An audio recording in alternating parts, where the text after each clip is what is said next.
Yep. Show the mugs. Your mug's Yeah, better because it has a hole in the nose for more boost. But yeah, I got the um, extra. You know me, I got the extra boost special with nose accommodation. What's up, yep, everybody? Friday night or Wednesday night? See, don't even know, right? yeah. No, it's our Friday Just night. That's what been on matters. vacation for a week. I don't even know what the hell day of the week it is. So already you've That's been on right. vacation. No, you've already been on vacation. This is my Yeah, last day at work. I was checked out today, so I bet that's um, how I went. Do shit. The yeah. last, I mean, allegedly, I didn't do shit. Yeah. Yeah, Well, anyone watching realizes this is a little bit different here. We usually do our little intro on the guest, then do the theme, then we come in, we're all together. But thought we'd change it up after 40 plus shows here. Uh, I wanted to say a few things up top that we just housekeeping stuff. So we mentioned we had the competition on the show last week, or the competition, the contest last week, where anyone that commented on the show would be automatically thrown into a drawing to win a signed copy of Josh Marcella's Hunger for Death, sorry.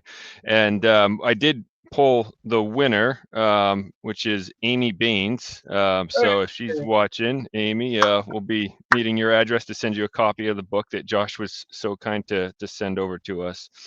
But I wanted to mention we're doing it again tonight. So be active in the comments. The more people, the better.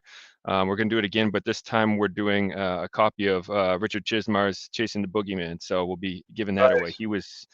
He was kind enough to send that to me for giveaway. So I was like, yeah, that's awesome. We'll definitely do that because Yeah, we had him on to talk about the book. So yeah. um, Here, right there, at least in the top five, in my opinion, right? That I've I read. loved it. It was awesome. Yeah, Yeah. maybe the top Um, two. Maybe the yeah. top two. Yeah. Yeah. But, Um, other thing I wanted to mention was Deadball because we haven't talked about it in forever. So just to let everyone know, the art's the art's done. The colors are right there. There's like 2 pages left, right? And then we're having it lettered in January by um, wow. Why am I drawing a blank on his name? Ed from he did the vinyl and plastic comic books. So I'm excited because those are like my favorite comic books in this past year that I read. So it's cool to have Ed Dukeshire do the lettering on that book. So we have to wait till January for him to letter that. We'll launch our Kickstarter probably sometime in January, early February, and get that on the ground and running there. So yeah, it's um, looking great. Looking great. yeah, It's a great project. Yeah, it's taking a little longer than we wanted to, but it's quality, right? I mean, that's what oh, it's awesome. we're I'm going for, and excited. then we'll have the team really in place in the process, and it'll be aces going forward. So Yep, it'll be great. Start the new year right. So there you go. you got it. Yeah. Cool. That's all I wanted to get out of the way there. But uh, again, we're trying something new here. So I don't know if you want to bring Armand on, and he's patiently waiting for us to run our mouths here. So Yeah, let's bring Armand on. Here he comes. There you go. Hey, Armand's here, just like that. The magic of technology. What's up, guys? What's going on? What's up, oh, buddy? not much. Thanks for bearing with us on the new intro. So That was very exciting. I yeah, feel honored to be part of that. Oh, for 40 plus shows, we did it the same way, and I was like, hey, I think we should do it because we never talk about our stuff up front, and Yeah. there's a couple things we just want to get out of the way, but so a little clunky, but it's all good. But You got to get um, 30 or 40 more episodes to kind of get that right, and then you change it to something else. yeah, just yeah, change it up.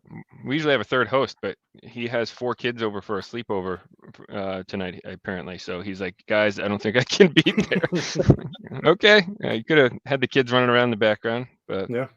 sure. I interviewed the kids. Just interview the kids. yeah, Right. exactly. Bring him I have on. to hide in my basement. This looks fancy, but it's a brick wall or a cement wall behind the banner here because it's the only soundproof room away from my kids. So, but My kids are older and out, which is good. So I Oh, get my own office now, which is nice. oh, I can't wait for that day. Not that if my wife's watching, I don't want the kids to grow up too fast, but Yeah. but my office, which we remodeled, is a playroom right now. It's a beautiful office with toys and kids Fisher Price picnic table sitting in the center of it. So Nice. We have all of our rooms now. We have 3 guest bedrooms now, so when the kids come, they can stay. But we have themed rooms. We did the house. So as soon as my son left, he's the oldest, I made that my baseball room. And then my daughter, our youngest, she just turned 21. We have a Wonder Woman room, and then we have a Disney room. And then, of course, here's my office with all of my stuff in it. So it's nice when people come over and we give them the tour of the house for like an hour. Pick a room. Exactly. Yeah. All of our rooms look the same. Toys everywhere. Right. Yep. So, I mean, if there's toys, I want them to be my toys. Like you got all the cool Funko Pops there, and yeah, we have Funko Pops in every room of this house. We have over 500. Wow. Funko Pops. Yeah.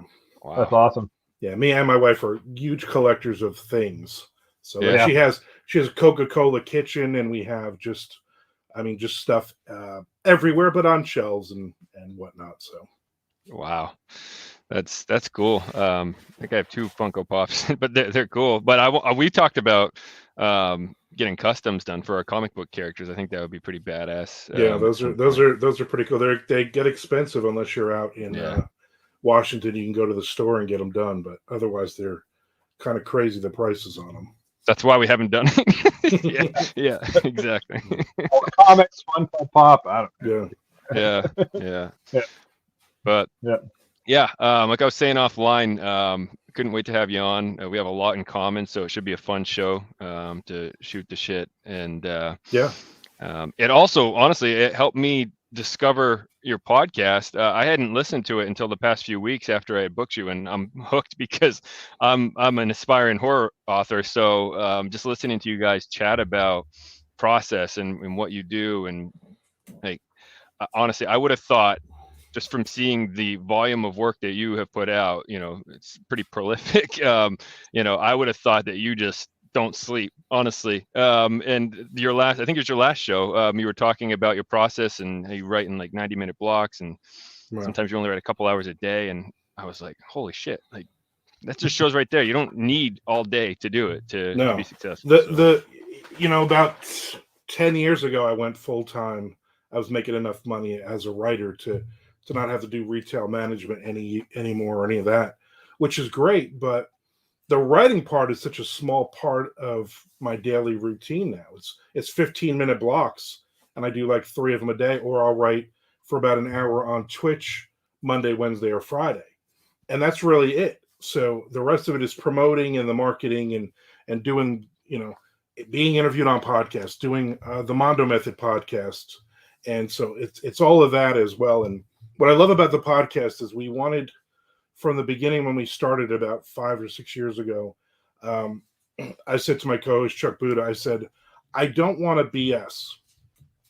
We both listen to so many podcasts, and the guests are like, "Oh, I had a bad week. I only made $100,000 this week," and everything is just, unrealistic. And I was like, I want to tell every mistake I've ever made. 30 years of writing, I want every single mistake. So we do that. We're honest when we screw up, when we spend money on stuff we shouldn't, or when we don't do certain things with advertising, or when Chuck went a year without writing and putting a book out, and I mean that's a lot of episodes for me to bust his balls about, and which I do. And so that's kind of the process for us was, let's be honest, even if it doesn't work out, let's explain to a guy like you, John, that is coming up. We want to say, here's the big mistakes we've made, but then here's all the cool things that I'm able to do this and make a good living doing it. Yeah, it's exactly what I was looking for, to be honest. As someone that's just really starting out with my writing, I plan to go back and try to catch up on. I mean, there's a lot of shows. I don't know if I'll be able to watch all of or listen to all of them, but definitely, I've already listened to the last 3 or 4. So cool. It's super helpful, and it's not just that too. The other thing I wanted to say was, I mean, you do a lot for the up and comers. You do the writers list pretty much every single day. And you have a huge following, so that gets people quite a bit of exposure, when you do that. So stuff like that is just, it goes a long way to, I mean, you have my appreciation, so thank you.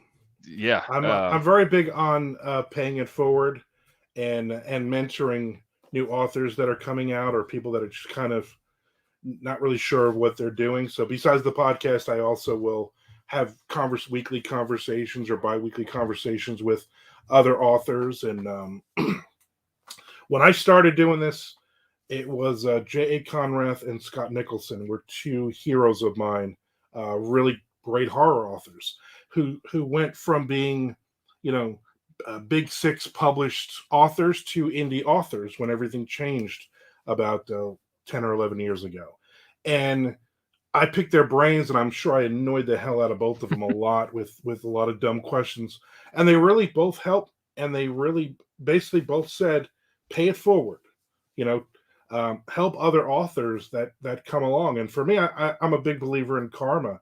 And I just think that, none of this is a secret. We all have a very unique path that we take. So no matter what I'm writing, I'm always trying to figure it out. And what works for me is not necessarily going to work for you, but at least I'm going to say, here's the tools I've used to get to this point.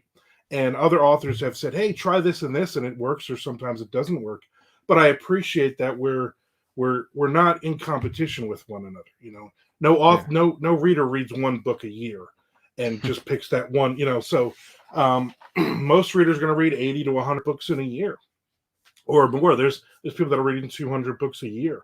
So I'm thankful that they're buying my books, but I also want them to buy your book. I want them to buy other people, and especially if I've read something that I really like, I'm going to go on Twitter and I'm going to share that book like crazy. And I'm going to, I have 133,000 followers or whatever it is on Twitter.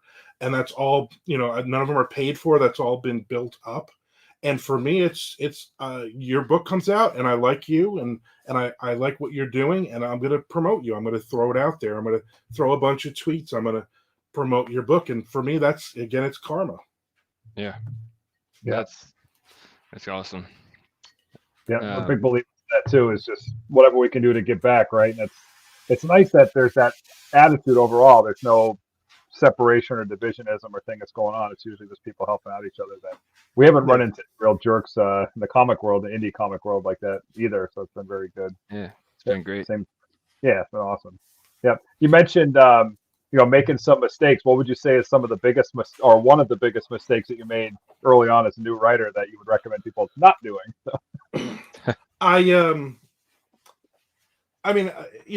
We all have egos. I had an ego in the beginning when my first couple of books came out. I was kind of a standoffish, and I was kind of like, I'm not going to bother with anybody. I'm not going to help anybody. I know what I'm doing, and I'm going to go and look at, which yacht should I buy? Kind of, idiotic things. And I burned a lot of bridges many years ago because I was kind of a jerk about it, Yeah.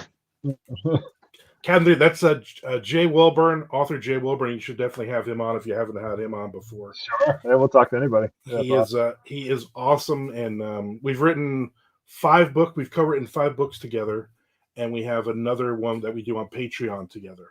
And he likes to bust my chops, obviously. And I bought him a couple of Funko Pops, which he did not want to collect Funko Pops, so that was even funnier. But yeah, I think for me it was the ego in the beginning, and then 2008, 2009 when Amazon and ebooks really started. It was the Wild West. I was throwing up a zombie book, and my first zombie book, and there was like 12 on Amazon. So I was selling a ton of books, and then all of a sudden everybody jumped in, and all of a sudden my sales just really overnight tanked because I wasn't promoting. I wasn't pushing other people's books. They weren't pushing mine. We were all just kind of on our own little islands. And I think there was the smack in the face there that if someday I wanted to get to full time, if I wanted to do this for a living, which I've wanted to do since I was 12, I kind of had to grow up and not be a jerk. Yeah. So you knew early on what you wanted to do. I remember I was in 8th grade. I was actually reading before 8th grade. I was reading Goosebumps. I'm a bit younger than you guys, but it's probably Goosebumps didn't do too much for you by the time they came out, but that's what got me into horror. And then in 8th grade, I read It, and that's when I'm like, this is what I want to do. You know, I was sleeping laying under my blankets at night with a flashlight reading It in 8th grade and trying to write terrible horror stories, you know. But that's what we all do, though.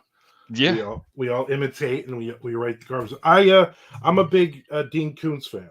I grew up on Dean Koontz, so that for me was good. Finishing my first bottle. Oh man, I hope so. And we're 16 minutes in. This is golden. But yeah, that's what that's what you do. You imitate, your heroes. You imitate that stuff, and then it gets to that point where you start to find your own voice, and you start to write stuff that's yours. That might have a little bit. There's a few stories that people will go, oh, this reads kind of like a Dean Koontz book or a Bentley Little book or whatever. And I like the comparison because they're great writers, but I'm glad it's not, hey, this is a ripoff of a Dean Koontz book. Right. Yeah. I actually just this past week I read The Beast, and I thought that was a lot of fun. It's a quick little novella about Bigfoot terrorizing a New Jersey I don't know, suburbs, if you want to call it that. I don't know. But it was a blast. It's based on Middletown, New Jersey, is where I grew up. So and Portsea Park, and it's all real stuff. It's based on a Bigfoot urban legend from when I was a kid growing up. So that's kind of why I wrote it. I did 6 books with the publisher Severed Press, and I have another 6 books that I signed a deal with that'll be coming out soon as well. So those are fun books. Those are novellas. There's like 30,000 words of the cheesy 80s TV movie on a Saturday kind of thing. That's kind of the way I write those. I don't get too involved in worrying about, okay, we're going to make this into a series or anything. I'm like, let's just have a lot of fun, throw a bunch of characters and have some kind of monster attack them and see what they do. Yeah. You talked about on your show how, and I had never heard this term before. If it's known in the industry, it was new to me. But the term pantsing, basically, which I've found was a breath of fresh air, because what always intimidated me as a writer was outlining everything ahead of time. It just seems so tedious, and like I'll try to do like a rough outline of like what I want to happen, but nothing crazy. But the term pantsing, Joel, if you haven't heard, so basically, I think I know. Writing it and letting it tell us out, basically, right? I mean, just right by the seat of your pants. By the seat of your pants, right? You sneak up behind the kid and you pull his pants down. This is technically pantsing, yes. Yeah, that's pantsing. This is a slightly better pantsing. Is that when the actor walks up to your story and pulls the pants off and exposes what it's all about? Yeah. I hate doing an outline. I hate knowing where the story goes. I like to just sit down and write, and that's literally from like on my Twitch channel, every Monday, Wednesday, and Friday at 1 p.m. I'll sit down in front of basically a live audience, a dozen people or whatever, and all I have is a title of a story. I have nothing else worked out, and I will literally for about an hour I will start to write a short story, and just whatever comes, and I'm just writing and reading and talking it out, and then I'm answering questions about the story or just goofing around with people in the chat, whatever. And it's a real fun way to write, because I literally have no idea where it's going. And then if I'm writing something, sometimes because you're not doing any research or anything. So I did a story this week called "Yeah, I Was That Guy on Stage," and it's about an old rock and roll guy from New York who used to play with a lot of different bands. So I mentioned, he auditioned for Kiss, and he auditioned for Twisted Sister, and he auditioned for Anthrax and White Lion, all these bands. And as I'm going through, I'm like, I gotta come up with musicians that are dead. And I'm like, I went total blank, and I'm like, I need a dead bass player. Somebody give me a bass player. And they're like, and Frank Edler, who's another great author, and I've co-written with him, he said, duh, Cliff Burton. And I'm like, why did I not think of that? So it's fun because it's interaction. If you're in the feed, I might put you in the story. I might use your name or come up with situations or whatever we're talking about. And it's a lot of fun.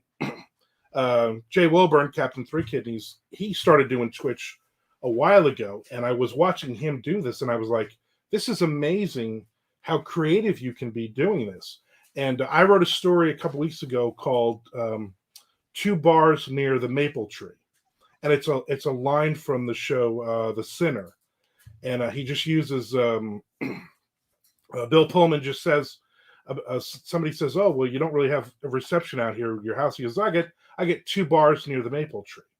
And that line stuck. So the next day when I sit down to write a story live, I'm like, I need a title. Well, that's my title. And so somebody in the chat had joked around, 2 bears near the maple tree. So a few days later, Jay Wilburn wrote a story called 2 Bears Near the Maple Tree. So it's like we're all in this together, everybody who's jumping in the Twitch is helping us out and just adding stuff. And for me, it's just a lot of fun because I'm able to be creative. I get up roll out of bed in the morning and make a cup of coffee, and I sit in my office for most of the day and just promote and create and do different things. I mean, I'm truly blessed. I'm getting way, way too fat, but other than that, it's good. Oh man. Yeah. It's funny you say that, like, my treadmill is literally on the other side of this wall, but if I have 10 minutes in between stuff at my day job, so my work computer is behind this banner. I flip around. I keep this laptop here. This is where I write on. So if I have 10 minutes, I'm like, I could go on the treadmill. No, I'm gonna write. So, but John's basement's like those old cartoons where they'd have like the poker, the casino set up, and then the police would come, the walls flip back, and it becomes like a shanty somewhere in the woods. Like that's John's house with his podcast studio. Works. Yeah. Man, I don't even have to get up. I just turn my chair around. It rolls on its own. It's pretty lazy, but yeah. So I mentioned, I had watched one of those Twitch episodes where you were writing, and it blew me away. I had never seen anyone do that before. So if I wish I caught it live. I watched it after the fact, but man, I've seen. Not gonna happen, Jay. I've seen people draw and do that. We've been on shows where the host did that, and even that seems like I'd be like thinking I was gonna fuck it up. But man, I can't even imagine thinking of the words. Like at first, were you like typing words that you were saying to people in the chat and stuff? Like I just feel like I would be like, I had I guess an easier time jumping in. Like I was in my head a lot because Jay was doing it for a while, and I would go on every day and I would watch him as he and he would write a short story every day, and then he would edit the previous short story every day, and then he would read a short story from like 2 ago, and then maybe he did an article or something he would read. So he's doing like 2 or 3 hours on a day, and he did an entire month of every day when we did NaNoWriMo in November. So it was overwhelming at first, but I've been doing podcasts for 8 years now. I did live radio as a DJ for 3 years before that. So I have a lot of the experience of talking, of being in front of people. And so I just kind of jumped in, and once I started going, like that first time, I was like, holy crap, is this even going to work? Is it going to go live? Whatever. And then once I got that first title and I had it set up and ready to go, and once I started writing that story, it was this, I'm like, this is where I want to be. This is like, I look forward to writing.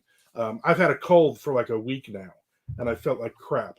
And the only time I've really written is when either I'm live on Twitch or Jay's live, and I'm on my writing computer, and I'm just sitting and I'm listening to him drone as he's telling his story, and I'm writing my own story. Because normally, if I'm not on, I have music like blasting. As soon as my wife goes to work, like I have Spotify is on, and it's like, Cannibal Corpse on 20 behind me. Oh, I got a Cannibal Corpse story. So that's you know what I mean? Like that's for me, like I can't sit with no noise. So listening to Jay drone on and on is another way for me to write. Or listening to myself, unfortunately, drone on and on. Yeah. Yeah, my Cannibal Corpse story. I used to go down to Metal Fest at the Palladium in Worcester every year, and was it Seth Barnes, right? The lead singer. That's him. Is that the guy? I can't think of the sound. Chris Barnes. Chris Barnes, yeah. So I'm just standing there with a ticket to the show. I went to so many shows, man. Eventually, I stopped paying. They just let me in. I think they thought I worked there because I was always there. Right. And so you would go. This wasn't a big deal. You would just go up on stage and you could stand around like the half stacks, right? That was the thing. So I'm a big doofy guy. I didn't want to be getting kicked in the face in the pit anymore, any of that shit. So I'm just leaning up there on the amp, man. I had the ticket. He comes over, just like autographs the ticket for me. So I still have it in my archives. Just randomly had a signed ticket for him. So yeah, it's awesome.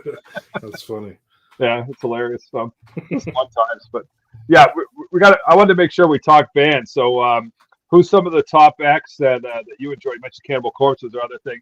Some other bands you enjoy listening to? I'm old. I'm 52, so I listen to. I'm close to that.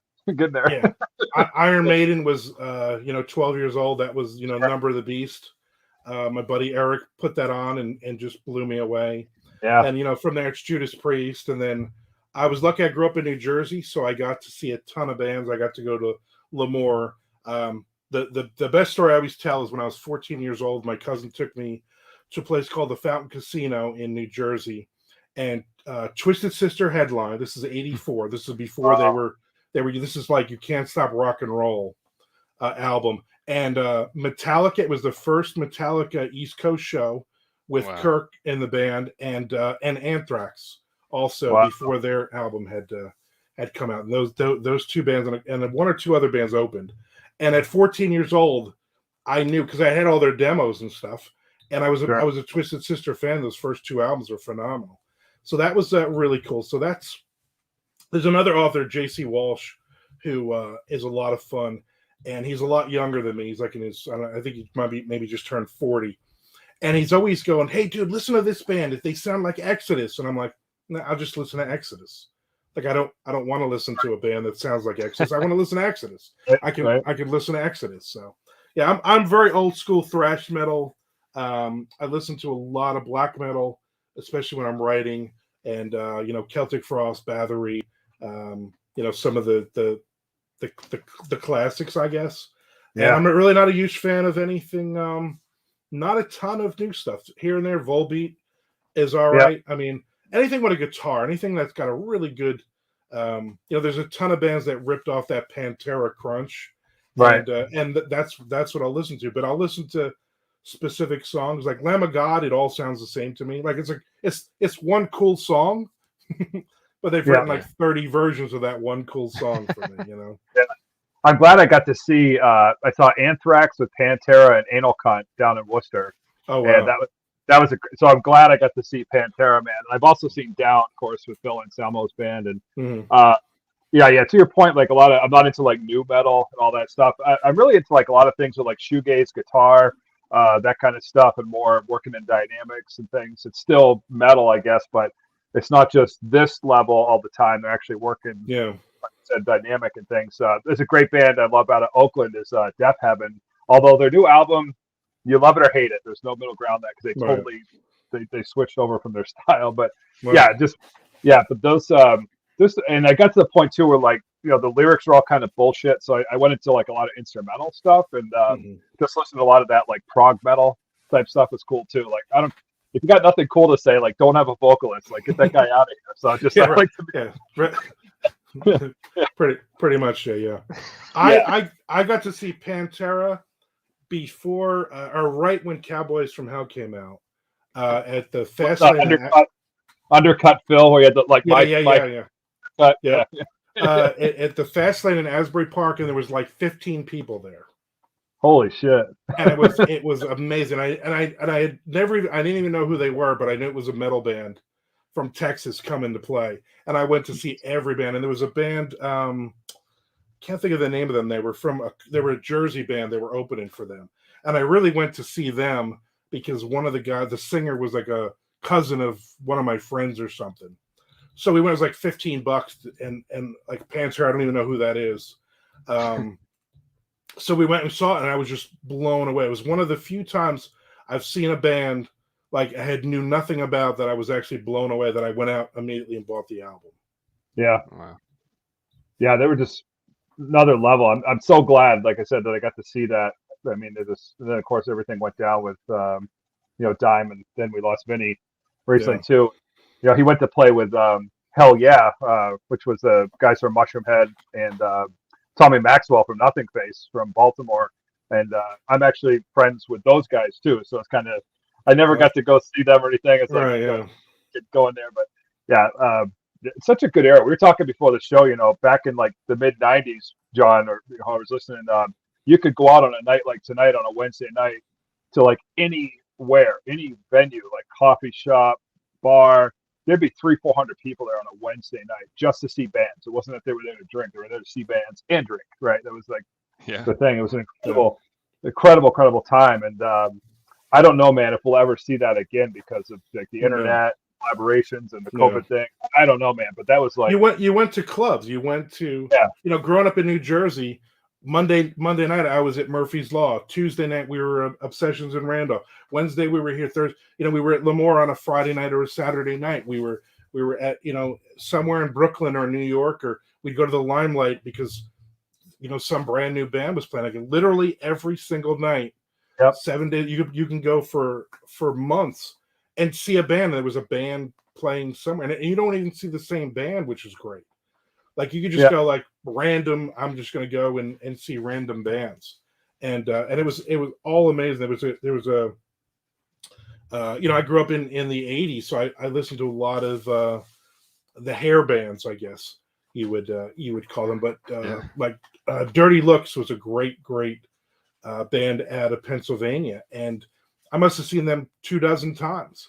And it was like, oh, Dirty Looks is playing, but they would open for a lot of other bands, in bigger venues, and then I would get blown away by whoever was headlining, and so it was cool. I mean, it was an awesome scene, and you're never gonna have that because it's that word of mouth. It's going and then saying to my friends, "Holy crap!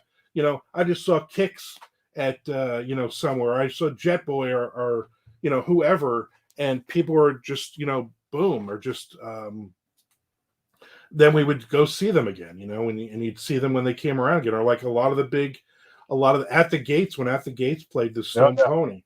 I mean, a band that I managed opened for them, and so to hang out with those guys, or Creator, to go and play a few shows with Creator, it's just amazing that you got to hang out with all of these cool guys, and you get to see these really, really great shows.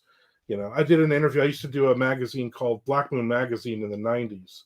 And I got to interview Twiggy, the bass player from Marilyn Manson, when they played at the Stone Pony. And it was awesome. And I mean, just to be able to see them and that energy and everything. And that was when after the first album had come out, but before the EP was out. It was that tour. And I mean, that band just blew me away, and I had never even heard of them at that point.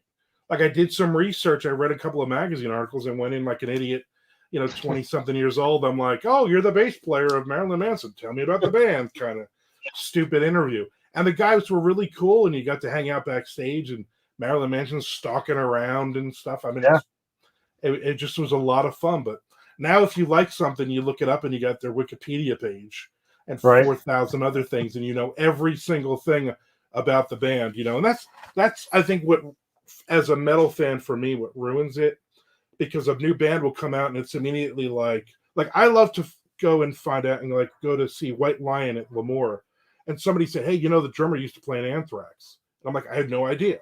Yeah. But now you look up at the Wikipedia page for White Lion, and it lists every band and everything these people have ever done, And it's like, all right, well, whatever.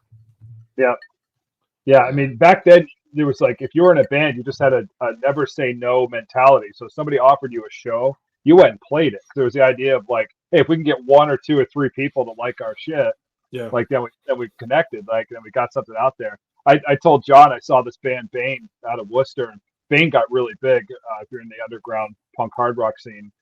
They toured the world and things. They broke up after 25 years. They just called it quits. I saw them 68 consecutive times, and people were like, how the hell did you do that? But to your point, like you were saying, Armand, like they would play Monday, Wednesday, Thursday, Friday, Sunday, right? So if you went for like a year, you could catch 68 shows pretty easy, right? I mean, that's just you're not saying over 20 years I saw them 60 times. You're saying over like great had annual tour or anything. No, 85 days I saw them 60 times. Yeah, exactly. But I was just awesome fan, a huge fan. So. Yeah, but it was such a magical time. I'd love to see someone like yourself or somebody that knows that, a writer or something, to do a documentary about it, because it was so magical and such a cool thing, especially here in England. And it's like there's so much material out there, but you got to think about people listening. There was no cell phones, right? The video cameras were expensive. They were like $1,200. So to find footage and documentation and stuff from that era is really, really hard. Anytime I find any of those books, like Toad's Place, they just came out with somebody just wrote a book. The Lamore book is amazing. So I would love. I use a lot of that stuff, a lot of those shows, a lot of those bands in my fiction. So I'll use a lot. Either it's titles of stories, which are song lyrics or song titles. I have a trilogy called Chelsea Avenue, which is a horror trilogy set in Long Branch, New Jersey, and it's set at Murphy's Law Club, which is a real club back in the day. And that's where I saw a ton. That was my Monday night. I was at Murphy's Law every Monday night, and I mentioned some of the bands and stuff, in a fictional manner and stuff. But that stuff stays with you. I mean, that was part of the good times of growing up, and just that was it for me. It was music. It was going to see bands. It was going to see Skid Row. We used to see them. I mean, when Matt Fallon was singing with those guys, I mean, way before the record deal and everything, we would go see them at every little rinky-dink place we could see them. And then when they got signed and they did like 6 or 7 shows, like showcase shows, we went to all of them. I mean, let's see this new guy. Let's see if this new guy can actually sing better than Matt. And damn, Sebastian could do it, and those were our guys, I mean, I'm those are the Jersey bands. Yeah. Right. So that was the cool part, going to those shows, and, Zach Wilde from, Jersey guys, Zach Adams playing in Cyrus. We used to see that band all the time with him up there. And he was like 12 pounds with long hair, made him like, 13 pounds. It was just a skinny little kid just ripping Randy Rhoads, licks on guitar. And the next thing you know, whatever happened to Cyrus? Oh, that dude's playing an Ozzy now. What? Because you didn't know. I mean, you didn't. There wasn't really much except if you bought like Metal Forces magazine or something. That's the only way you knew about bands. Yeah, it was crazy, man. Like Dickie Barrett and I from Mighty Mighty Bosstones used to just like rip butts and shoot the shit with each other like this, like sitting on the hoods of cars outside of the Middle East. And they blew up, right? It's just it's wild to see like some of those bands like we were talking about before the show. They just kind of, if they stuck together and kept the shit going, eventually something picked them up. It was like there was a period of time there, like the late '90s, where they just signed everybody. Like hopefully something works out, right? They just threw it up there. And I was lucky too, because we had a really good punk and hardcore scene, especially the hardcore bands. So we had Cro-Mags, we had Agnostic Front, we had all these bands going to CBGB's on a Sunday matinee. I mean, and then bands from Boston would come, like Slapshot would come down and play, and bands from all the Black Flag would come into town, and I mean, it was phenomenal stuff. And so it was that mix of, the metal kids would still listen to the hardcore stuff and still listen to the punk stuff. So we would all still go to the Ramones to see a Ramones show. But half the people were wearing a Misfit shirt or a Ramones shirt, and the other half is wearing a Slayer shirt. It didn't really matter. There wasn't all the pushing and the fighting like they tried to make it out. I didn't see a lot of that. We were all there for, you were all there for the music. I mean, you were all there. You had your bottle of Mad Dog 2020 that you passed around and got stupid drunk, and you just had a great time. Yeah, we got offered to go do some shit show at CBGB's, man. Something happened with the schedule, and we said no. And of course, then it folded up and closed. So I missed it. It's like, fuck. Like I should have. Like, if I could read through things over in life, I would have said, yeah, let's cancel the other shit show in Philadelphia and go back and do CBGB instead, just so I can check it off the list, right? That's one of those that I've been there. But I was very lucky to be in a lot of different really cool venues over the years that changed over and stuff. And we got to play. You got to play at some really cool, places. You got to go as a band manager. I would get to go to these shows and just see all these great bands. And then all of a sudden, hey, did you hear about these guys? They just got signed to Capitol Records or whatever. And they're just guys that we just you hung out with in the parking lot. And then all of a sudden they were signed. They were doing stuff, which is amazing. Yeah, I had this joke. We, our CBGBs in Boston was the Rascal or the Rat, right? Which I've been there. Yeah, I've been there. So I had this joke that I actually tripped and I fell onto the floor of the Rat. So I'm pretty sure that now I'm immortal because I exposed my body to the fluids that were on the floor. Whatever that swill is, that's culminating down the bottom of the. Yeah, it was all over me. It was gross between blood and. I don't think I've ever been in the bathroom of a club.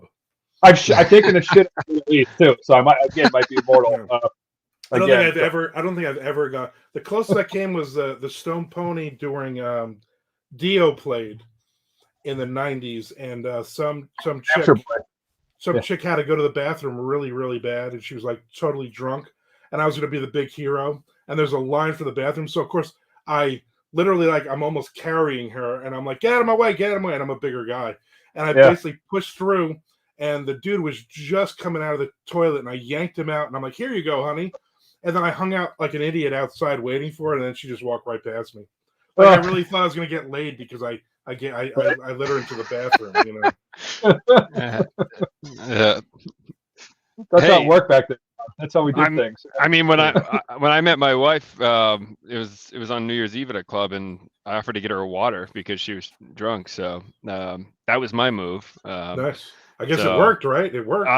No, she was hiding behind a pillar, and I flagged her. I'd get in trouble for doing that now. I walked around looking for her. I was like, hey, there you are. Didn't realize, she was trying to avoid me, but now she's married to me. So nice. I guess you wear them down. That's all. You wear them down.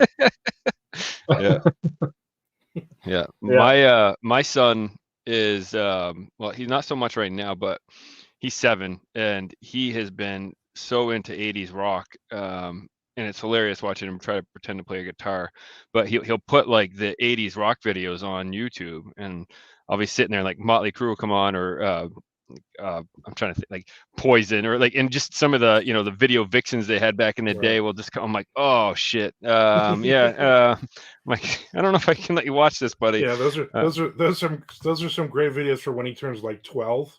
All right, not 7. Yeah. When he's 12, locked in his room. Then you show what Tawny Katane looks like now, right? You're like, this is what she looks like now, buddy. Like, I don't know. Yeah.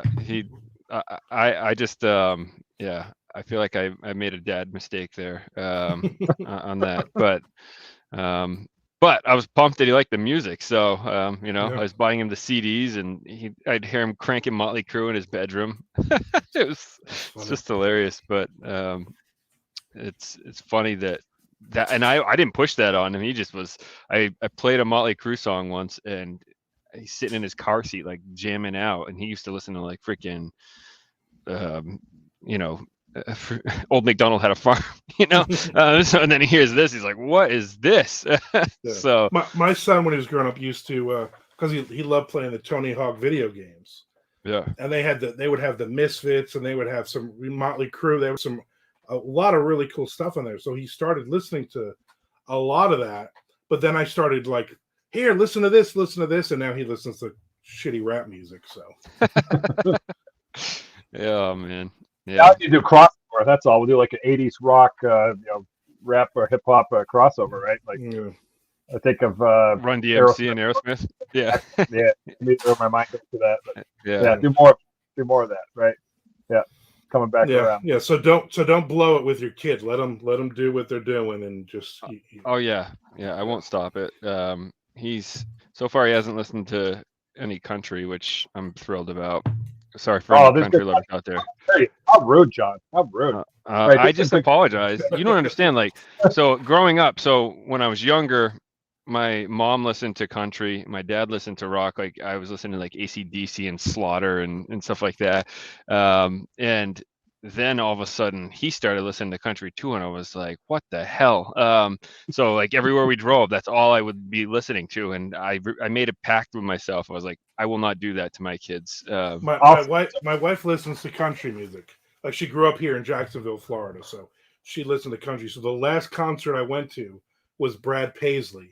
I surprised her and I took her for that. And it was funny because I just sat there like my arms crossed. But the whole time, like between bands, I'm like, all right, so that's the stage manager. And this is like, she's like, well, it starts at 7. I'm like, he's not going on until 9:15.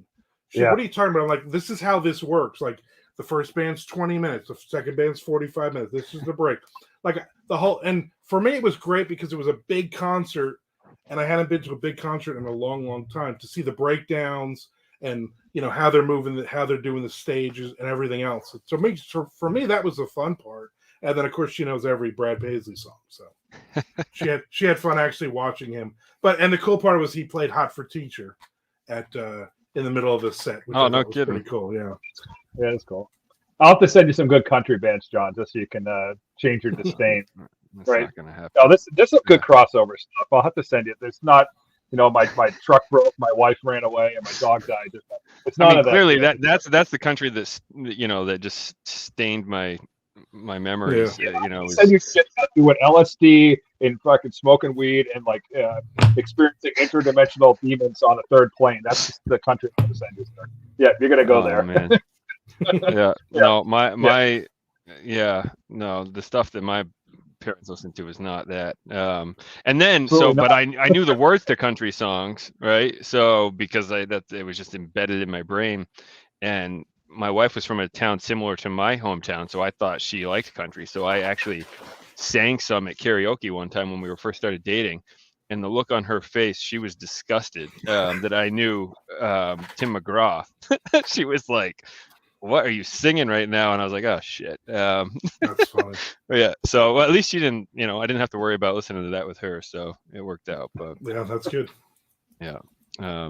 She's a huge Foo Fighters fan, so she got me into them. So we've seen them a couple times live. Her favorite band was Tom Petty. We were gonna go see Tom Petty live in Boston, but we found out that she was pregnant, so we didn't want to go to a concert and not drink, so we didn't go. And then he died, so we were like, son of a bitch. Guess we're not going to that one. What got that way, John, was my parents asked me to say, hey, we're gonna go see Johnny Cash. Do you want to go? And I was like 12 at the time. I'm like, I don't care. I'm like, no. Now I'm like, fuck, like idiot. Yeah. Like that would have been great. Yeah. Oh my God, at 12 you're just a moron, though, Armand. You're just. Well, yeah. Oh, I would have said no at 12 years old with my parents. I would have been. Yeah. Like, oh my God, what a moron. Hey, when I was in college and I was doing landscaping, a guy that I worked with, he won front row tickets on the radio. Like we had the rock station playing while we were doing our shit or whatever. And he called in and he won front row tickets. He's like, you want to go? And I actually was going to say no. And I'm like, yeah, why not? So it was the Steve Miller Band and the Cars. And, nice. And this was well past their prime. Like this was, but it was probably one of the best concerts I've ever been to. Like the Cars, those dudes were like, I thought they were going to die on stage, but they put on such a good show. It was crazy. And Steve Miller Band, like, that's not really my style of music necessarily, but the set pieces, like, it was like you felt like you were tripping, even though you didn't take anything. Like kaleidoscopes and mushrooms, like all this weird shit floating around, and I just was sitting there, like in the front, like, holy crap. So it was a good time. Have been even more of a good time, right? Oh man, I can't even imagine the people that were actually on stuff. I don't know. That's what the kids say anyway. Those shows are fun though. Like my brother had was dating this girl, and she loved Elton John. So we got tickets to Elton John with Billy Joel, like the first tour of those two toured together. And he was like, "You want to go? It's free tickets. You just have to drive, and I'll buy the beers." And I'm like, "Yeah, let's go." And it was actually a pretty good concert, even though I'm not a huge, I don't like Elton John at all, and I'm like old school Billy Joel, like 70s Billy Joel stuff. Sure. But I'm like, you know what? For what they're doing, I thought it was a great show. I mean, I think I saw Don Henley like 4 nights in a row. Back in like 89 or 90 when like his huge album came out, and I'm like, you know what, I appreciate. I'm not an Eagles fan, but I appreciate, you know, what he's doing, you know, kind of thing. I mean, I'd rather go see an Anthrax or a Metallica or a Slayer show, but sure, right? Yeah. I saw Queensryche like that. I got suckered into going to see Queensryche just because Typo Negative was opening, and I actually didn't mind it. You know, to your point, it was a decent show. I mean, I'm not going to run out and buy all the Queensryche albums, but I thought they put on a good time. You know, I was entertained. So I like Queensryche. I saw them three or four times. I've never saw Typo. I always wanted to see them back in the day. So when I was whatever, I was 10 or 11, 12, before I was really into metal. Like I was into Jay Giles' band and Joan Jett and you know, stuff like that. And a buddy of mine, his brother, Tommy, was had tickets to go see Carnivore. Yeah, right. Which is before Typo. And he's like, dude, it's this little club and I can get you in, blah, blah. And I'm like, I don't even know who that is. I don't want that's. And then I heard it. I'm like, oh, this is awful. I don't want to go to this. And it's one of those things where I'm like, man, that would be a great story now. Right. Say I went and saw. How many people actually went and saw Carnivore in concert? You know, or the Misfits. You know, the Misfits. Everybody's always talking about. I'm like, dude, they broke up when I was 12. So how the hell was I going to go see the Misfits live? The real Misfits, you know? Right. Yeah. I'm glad I did get to see like Rollins Band, right? So that's cool. I didn't get to see Black Flag, but at least I got to see Rollins Band because Henry's not doing any music anymore. He's just doing a spoken word when he goes out and does that. At least I can check that box, the Pantera.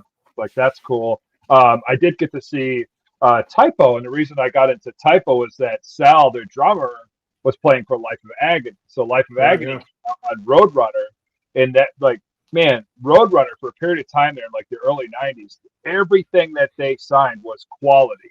Now, people listening that are younger, like you couldn't go and preview a lot of shit. Like you had to see the band, pick up a demo, hear them on the radio. Like it was hard to pick up new music, but you could go and pick up anything from Roadrunner and you knew it was quality. So I'm like, okay, shit, here's this band Life of Agony. I go, okay, I say, okay, Sal's the drummer on there. I say, okay, well, he's figured out he played for Life of Agony. Like, you get no Wikipedia. This is pre-internet, right? Shit, he plays for Typo Negative. So, Typo was another great New York band too. Life of Agony. I saw them at the Limelight. Nice. That's a good club. Which is I probably went probably 6 or 7 times up there, and saw some really cool different bands that. I remember going to see Space Hog. You remember them? They had like one song. And they opened for Hansel and Gretel. Was, I think it was the chick from Cycle Sluts from Hell. Yes. It was her band. I got to see them. But that was Energy Records back in the day. And they had signed a ton of bands. And they because I was doing the magazine, so they used to give us tickets to everything. And so I saw tons of bands. I don't even remember who they are, but a lot of like really big musicians came out of some of those bands, which was neat.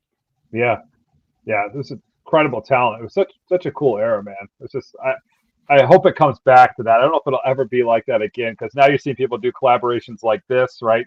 Like they're not together, they're not clubbing and doing that whole thing. And who the hell knows what COVID thing's doing? It's just right. So it's tough. That's cool. I was hoping that Prophets of Rage would end up doing something big. When I don't know if you saw, that was Rage Against the Machine and Cypress Hill and why am I drawing a blank right now? But like some of these bands, they put out an album and I'm like, oh, they got some guys from some of the bands that I used to listen to, and they just fell flat. They had one album and didn't become anything. Yeah. It was a super group. Yeah. Everybody's bored. Let's get together and yeah, let's jam out. Let's see what happens. I got some riffs. Let's throw this together and you come up with some lyrics. Yeah. Yeah. Exactly. I remember I was in another band. We were doing like hip hop over metal in like '92, and people were like, "Oh, that'll never work, dude. Like, you're never gonna do shit with that." Then it became like a thing, right? So it's like we're ahead of time by like 5 years. You know. I remember going to see at Madison Square Garden the Beastie Boys and with Run DMC. Wow. I remember that was a fun show. Who opened for who on that show? Well, they would on that tour they flipped. So the Beastie Boys headlined on that one. Wow. But I think the night before the night, I think they played like 3 nights, and I think Run DMC was the headliner for two out of 3. We got to see when the Beastie Boys headlined. It was the first album, so they basically just jerked around a lot on stage to fill an hour and 15 minutes or something, you know. Talking to the crowd with just like a beat just playing in the background. Yeah, pretty much. Yeah, pointing out all the girls, and all the girls were taking their tops off the whole time. Yeah, it was a lot of fun for 16, 17-year-old me. Yeah. Did you ever catch Lords of Brooklyn? They were another like hip hop band like that, like Beastie Boys. I know that. Yeah, no, never did. Yeah, that was. I did see them live. That was cool. They were like an Italian New York City like Beastie Boys version, like singing about like beating people up at bars and things. Like, it was kind of cool. Like, they had a good album. Yeah, I think it was Saturday Night Fights was their Saturday Night Fever was their album, whatever it's called. Like that. It was fun. Yeah, it was good. Yeah. I'm supposed to go see Chevelle and Korn in, I don't know, in the spring. We'll see if it happens with everything going on. But I don't know. I recently actually Korn. So I was in 7th, 8th grade when Korn was like blowing up. So they're part of my childhood. So they do hold a soft spot. Although I don't know if it holds up as well these days when I listen to it. But Chevelle, I've become like a huge fan of, and I wasn't back in the day. But I'm excited for that. We'll see if it happens. That'll be my first concert in. Since the Foo Fighters. I saw the Foo Fighters at Fenway with my wife.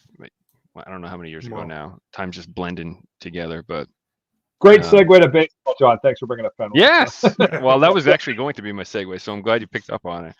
I actually wanted to ask because it seems obviously your location and in some of your works. I'm assuming you're a Mets fan. I am a diehard Boston Red Sox fan. Oh, no shit! Look at that. Oh, there you go. You're in the right room, sir. So. All right. I am. Even though I grew up in New Jersey and I grew up in a Yankees family, Yankees. My mother and my brother are Yankees fans. All my friends were Yankees fans or Met fans if it's 1986. I at 5 years old, I was 1975. We would take a trip to Massachusetts every year. That was our vacation, my family, and my dad, who's actually a huge Detroit Tigers fan, he would always make sure we were going on a week that either the Tigers or the Yankees were playing in Fenway. And so we would go up. In 1975, I got to see Jim Rice playing left field. And that was it for me. I was, from that moment on, I was a Red Sox fan and a Jim Rice fan. And and so that was it. And I mean, to this day, we will still call each other. I will still call my mother when the Yankees lose. She'll still call me when the Red Sox lose, and we will still do that. So it's a lot of fun. We're a huge baseball family, and my wife, who grew up down here in Jacksonville, so really didn't get into baseball or anything growing up.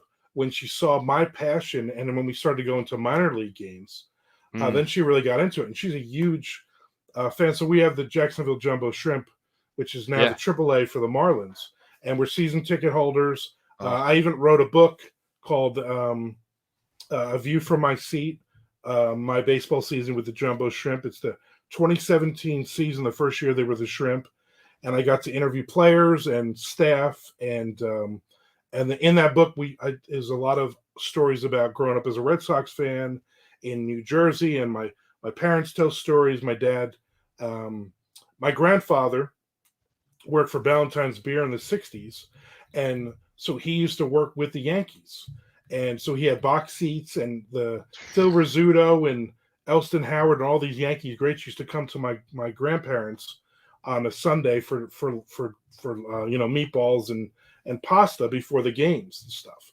So my dad grew up with all of that, and which is really cool. And so I tell a lot of the family stories, and I did a trip with my dad a few years ago where we went to a bunch of different stadiums and that we had never gone to, Milwaukee and Cincinnati and places like that. So I'm a huge baseball fan.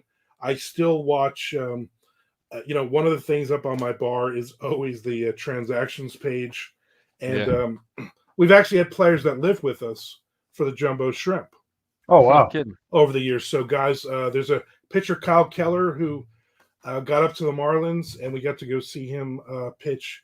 And then he was traded to the Angels, and then he played for Pittsburgh last year, and he just signed. He's playing in Japan now for next year. My wife still messages him. My wife still sends me back and forth, and there's a bunch of guys that have lived in our house. Guys who were playing the majors now and stuff. So it's really cool to be able to give back to these kids. Like that's right. My thing. I'm living my dream, and they don't have to worry about rent and food and all this other stuff. We take care of them. So every year we have three or four players that will live with us. No kidding. That's a good idea. When the kids move out, John, is I can put some of the Fisher Cats. The Toronto. We have the Toronto. The Double-A Blue Jays team is up here. Vlad Jr. staying in your house. That would have been cool. I think my baseball Red Sox story was my mother was a proficient bingo player, and every Friday and Saturday night she would go out and do bingo. And I think my dad was happy to get rid of her out of the house for 3 hours. She just went and did her thing. And I just remember I would fall asleep on the couch and kind of wake up when she would come home, right, this year and things. But I remember 1986, fell asleep on the couch. I'm 7 or 8 at this point. I guess, it must have been around 7 or 8. And then I just remember my dad getting bullshit for no reason at like the middle of the night. And of course, this was when Bill Buckner booted the ball. Oh, God. Right? That was the point. And I just said, as a young guy, it was like, for my dad to give this much of a shit about something, like it has to be important. So from there, I clicked into it and just started following it. Because my dad was a no bullshit guy. So if he cared, it had to be cool. It had to have been important.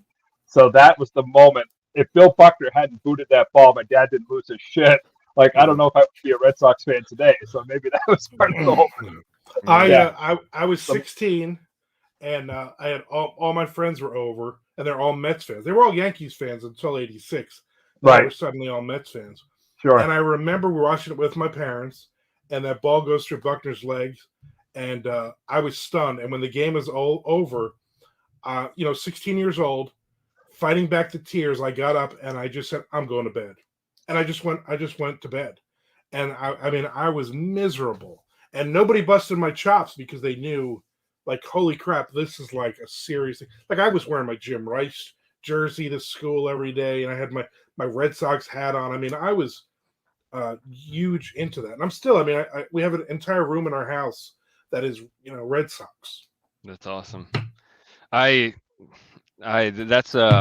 the Boone walk off does that to me. Like I same thing. I had to work at like 6 a.m. the next day, and when Wakefield was it Wakefield? Wow, Pedro, right? Pedro, and is that the walk off? I thought it was Wakefield that threw it. All I remember is Boone hitting it and me just wanting to throw up, and I just turned the TV off, and I couldn't even sleep. Wasn't that the one that left Pedro into? Yes. Long, or that... Oh yes, that was that game. But it went into was it extras? I don't even want to remember it. But yeah, that's the thought that did that to me. But as a diehard Red Sox fan, I do have to admit though that the name of my fantasy baseball team for the past decade has been Buckner's chiropractor, and I have the picture of him trying to bend over to get the ball as my team photo. Just why I don't know why I do it to myself, but so this whole time when you were coming on the show, I thought you were going to be a Mets fan and just give a shit for that play, but you feel the pain. So, but the first a lot of people always. From Jersey, they automatically assume I'm a Mets or a Yankees fan. But then they also assume that I'm a Patriots fan, which I am not. Interesting. Interesting. What football team do you follow? I'm an Oakland Raiders fan, and they're still the Oakland Raiders. Yeah. And that's because a uncle of mine, Bobby, got signed by them back in the day, and he actually made it to the practice squad. Oh, that's so cool. As a kid, he had his Raiders helmet, and he had his jersey, and he had all of his stuff, and he still followed him. So I became a Raiders fan. And I mean, in the 70s and into the 80s, that was the team anyway, Yeah. Well, I'm diehard New England, everything except football. I'm actually a Cowboys fan, and so yeah, you can give me shit because the Raiders beat them this year, but they were the team in the 90s, and I was a kid in the 90s. The first game I remember watching was a Super Bowl of them versus the Bills, and I remember. And that's how it usually is, right? I mean, like me growing up, a lot of my friends were Steelers fans or Cowboys fans. Those were the teams. Those were the teams. My brother grew up a Jets fan, which I think is funny because he's 40 something and they've sucked for 40 something years. Yeah. Don't name it there. That's got to be tough. Yeah. Oh man. Right. So my dad calls me a bandwagon fan for being a Cowboys fan, even though I stuck with them through all the shitty years since then. Yeah. They finally look good this year. But my dad, keep in mind, we're in New Hampshire. My dad is a Steelers fan. He's a Reds fan. And I'm like, you're calling me a bandwagon fan here. Like, I mean, literally every team the Bulls, because of Jordan, back, when Jordan was in his prime, I'm like, you literally like every team that was like the biggest dynasty, when you were a kid. So don't give me crap. Funny. Yeah. So, but I just remember the first time I went to Fenway was when I was a teenager. I grew up watching it on TV. Like I would sit there in the living room and watch baseball while everyone was doing everything around the house, and I was glued. That was when like Nomar was first coming up, and Mo Vaughn was in Boston, and but I didn't go to a game until I was a teenager. And when I walked into Fenway, I was just like, I almost cried. I'm like, this is like it was like this is my childhood, Yeah. So, and now I've been to like 100 games, but yeah, I used to go. We used to go all the time. Like every summer we would go because my parents. And then when I got older, around Memorial Day, the Yankees would always play in Boston, and my brother's a diehard Yankees fan, and so we would go up every year, and we would go and we would sleep in the car in the parking lot for like 3 days, and we would just go see. We would get bleacher seats, and we would go see the games. But then I moved down here in like 2001. So in 2015, I got married, and we said, all right, what do we want to do for our 1 year anniversary? And my wife's like, well, I want to go because she got bit by the baseball bug to go to all these minor league games and stuff. And she's like, let's go to Fenway. And I'm like, you know what? I haven't been in a long time. So we went, and it was like I was a kid again. Walking in there. And it was her first time. She had never been up north, and it was her first time going. And you sit in those tiny little seats, and we're too fat for those seats, but it's totally uncomfortable. But I was like, this is amazing. This is, and she was amazed too because we stayed in Hull at a place there. So I'm wearing my Red Sox shirt. She's got a Red Sox shirt, and everybody's talking. Oh, you going to the game tonight? And they don't do that down here. Yeah. So everybody's talking Red Sox all day, and then when we got back, they're like, "Were you at the game?" Because we actually went to the Patriots Day game. So there was an 11 a.m. game. Yeah, which is great. Of course, they lost. They lose every time I go to Boston. But it was it was a lot of fun and stuff. And like as soon as you walked in, it's that history, and I hadn't been there in 20 something years, and I was just like, I miss this. You don't get this anywhere else. Like I went to Wrigley when me and my dad went, and I'm like, this is a crappy old stadium.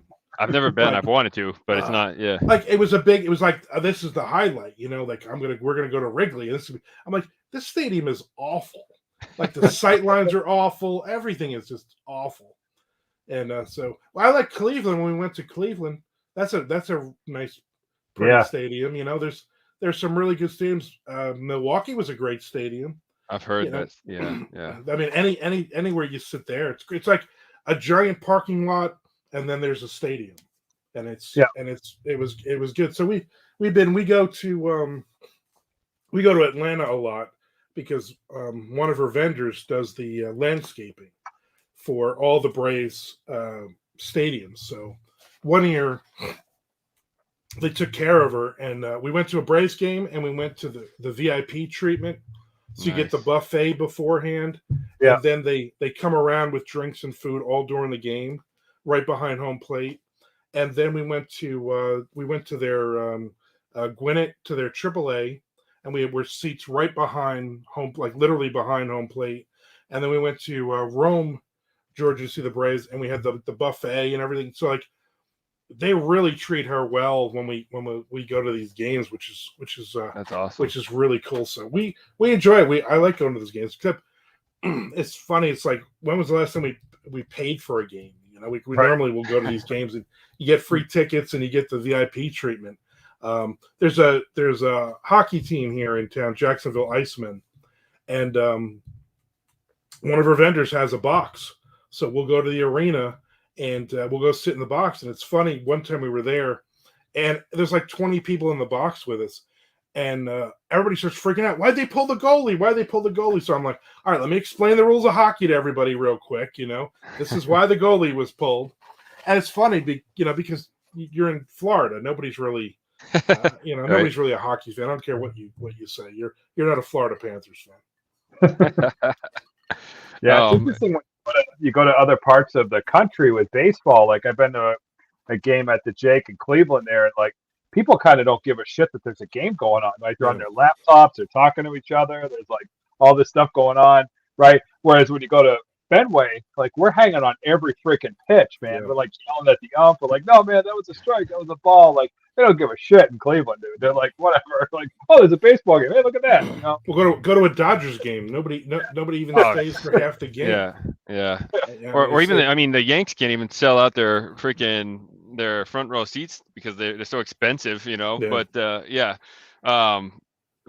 Tampa, right? I mean, Tampa's been one of the best teams in baseball the last handful of years, and they can't even freaking sell out a crowd. Probably the worst stadium.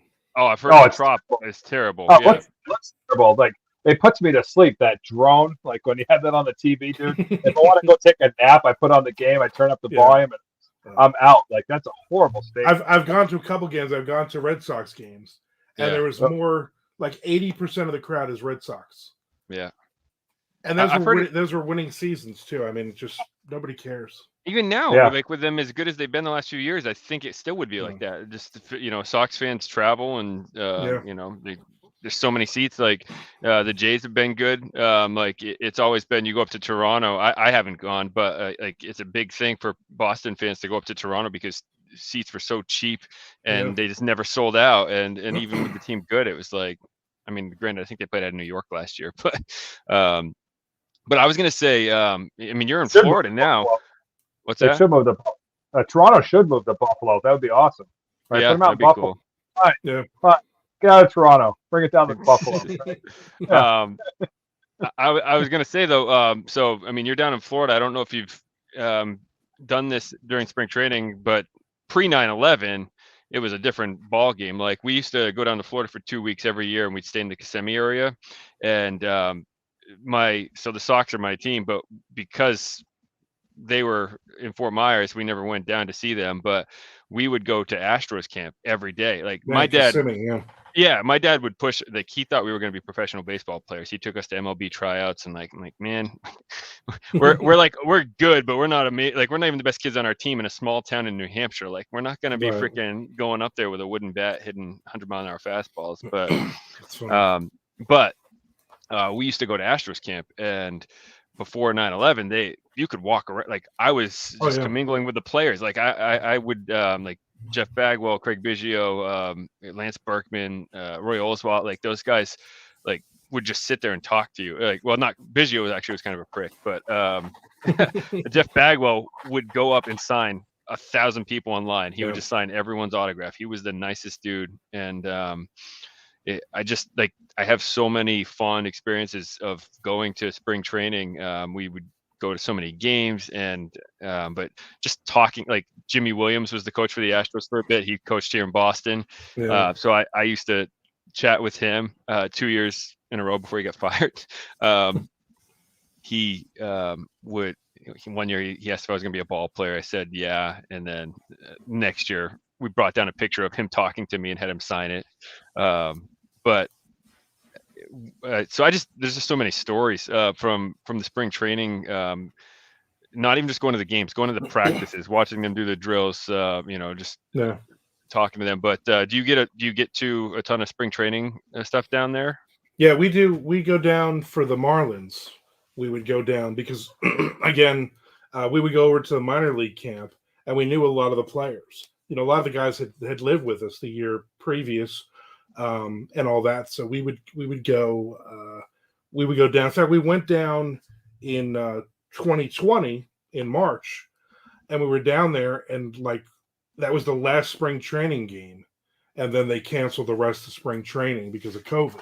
Yeah. So we got to hang out with a couple of the players that had lived with us and stuff, which is cool. Back in the day, years ago, a girl I used to date, she was dating the assistant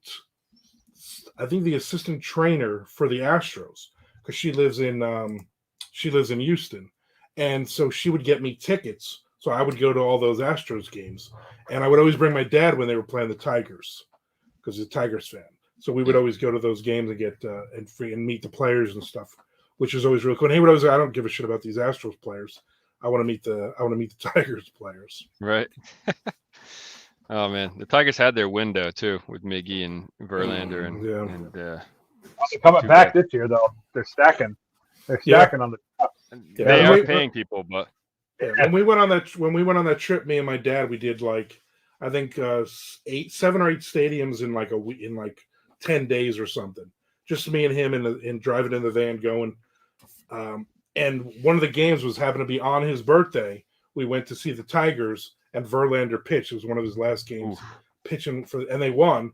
And I got front row seats. I spent a ton of money on those tickets because it was his birthday, and it just so happened that Verlander was pitching, which is really cool. So he was really, and we did the whole stadium tour during the afternoon and all that stuff. So that's cool. He really enjoyed that.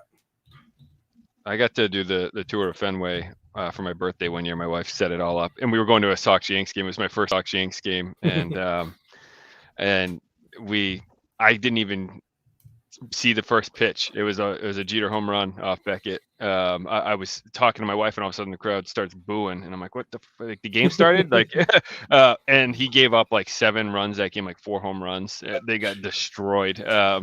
I tried not to let it get to me because I'm like, man, this is my first Sox Yanks game, and I got to walk around the field and go sit in the Ted Williams seat and do all that cool stuff. But yeah. I want to go back. I want to go back one day. I used to drive up to Pawtucket all the time. Okay. I love going to those games. In fact, we went, me and my brother were sitting around, and on the news they said, Roger Clemens is doing a rehab start. Oh. Right. And so we jumped in the car, we drove up there, and I think we paid a crazy amount for 2 tickets, not even together, 3 seats apart, 2 single tickets just to see Clemens pitch that night up there, which is funny. He was kind of a jerk to me too. I idolized him when I was a kid, but he was on the Yanks, and I tried to, granted, it could have been a bad day. Maybe it was just, he was past the point where he wanted to talk to kids and give autographs, but he seems like he's always been a dick though. Yeah. He didn't want anything to do with kids or anybody. He just walked around the whole outfield to avoid the kids that were lined up to get his autograph. Yeah. It was great to Mo Vaughn when I met Mo Vaughn. Actually, when he was playing for the Mets. That's when I met him. Yeah. And then I said you'll always be a Red Sox to me, and he thought that was funny. He signed my because they were playing. It was the first year of interleague, and they played. Boston played at Shea Stadium, and we all went. And that was actually his last game. That was the game he fell down the steps and twisted his ankle. And that was it. But after the game, he was still out there signing autographs and stuff, which I thought was pretty neat. That's cool. I wanted to ask you actually. I don't know if it was there the last time you went to Fenway, but they have what's called the Bleacher Bar. Have you heard of that? Mm-mm. Oh man. So if you go back, you gotta find it. It's the Bleacher Bar is in the left field wall basically of Fenway. So where the grounds crew used to be, like they have a whole area that they just made a bar. So they have the window there, and it's eye level, like when you're if you get the seats that are right there. I mean, it's a whole big brick bar, but like they have that. If you get that spot, you have the window and you're looking eye level out at the outfield. And we were lucky enough to get those seats when we went into the bar. You have to wait for your chance. They basically make you go in like increments. And I, like, from me to my computer screen, I'm sitting there watching Poppy play catch with his son. Like it was like, I'm like, this is drinking a beer, just like, I'm like, this is awesome. So that's cool.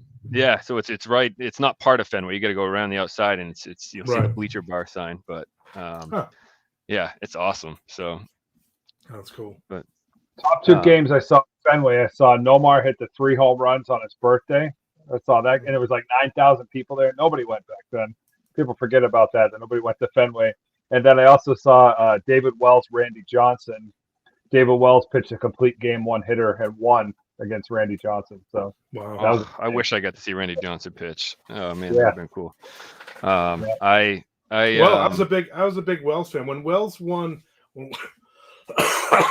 he pitched a no-hitter for the Yankees, it was in the New York Times and New York Post, and I was working at a place, and the guy who the owner of the place all of a sudden walked up to me with the post, and he put it next to me. He's like, "Dude, you look like David Wells." And I'm like, "Holy crap, I do kind of look like David Wells." I get to that a little bit. You know what? I'll take that. Dude just pitched a no-hitter. Right? Yeah.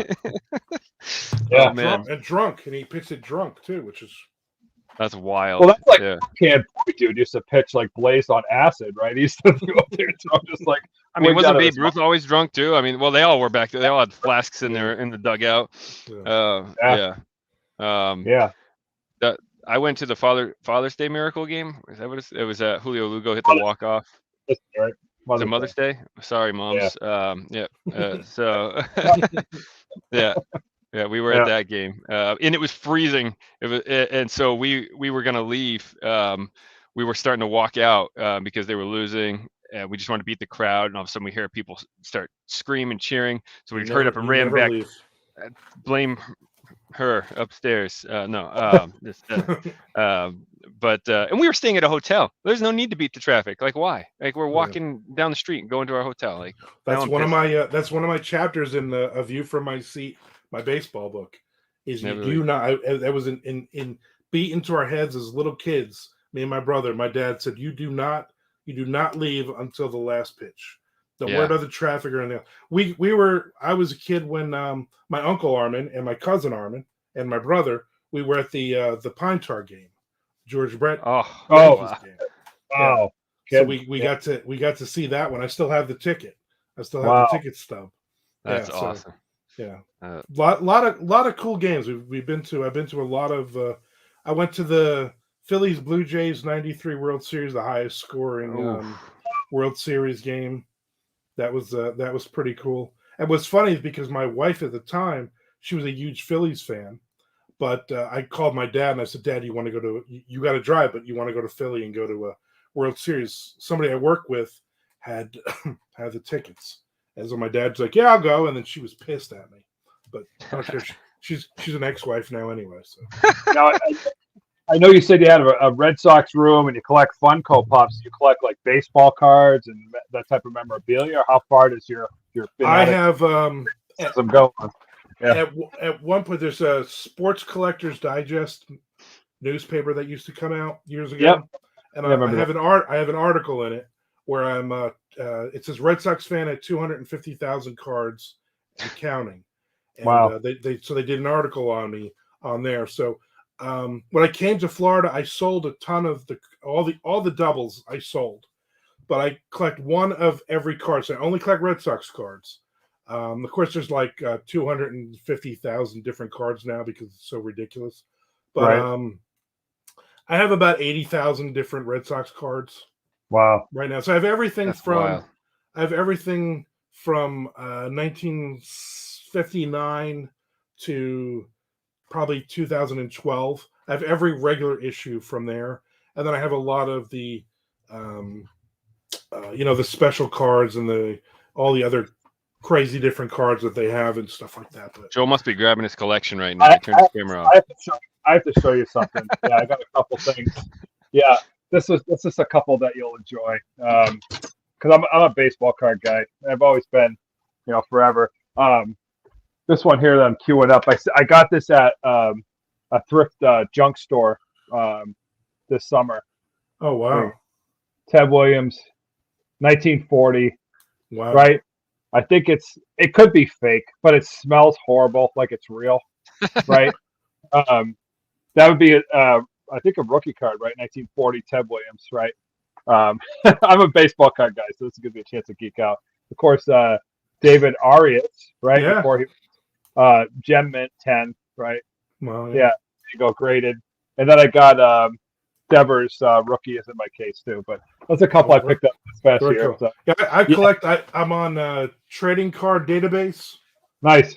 I use that to list, and also I was born in 1969, so I'm putting together a Gem Mint 69 top set, and I'm missing 5 cards. Wow. So you got the Reggie Jackson, you got the Mantle. I don't have a good Jackson, but I have a Mantle, and we went to a card show a couple years ago. Me and my wife, I took her, and I was looking at it, and she's like, "Just buy the damn thing." I was like, "It's like $400 and something." Right. But the guy gave me a deal. I think I paid like $280 for the mail, nice. And I'm like, "Oh, it's a Yankee. I'm buying a Yankees card." But it's a gorgeous card. I don't have the white letter one, which is I was gonna say yellow and white. Yeah, you gotta get. But I'm only missing. I'm missing the Mantle, and I think I'm missing 3 other of the variations of the white. So I'm collecting like the Decal Edge cards.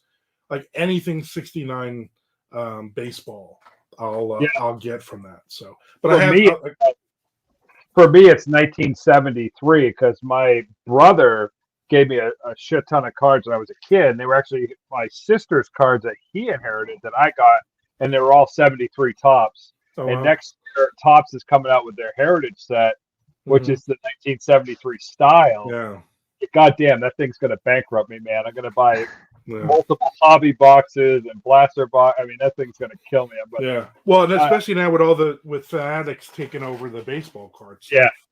They're gonna. That's actually, it's funny. Is my wife is a commercial property manager down here in Jacksonville, and years ago that was one of her tenants, but they moved into their own into another building and stuff. So it's still, anytime they do anything, she always like, well, I used to manage that, the buildings that they were in now.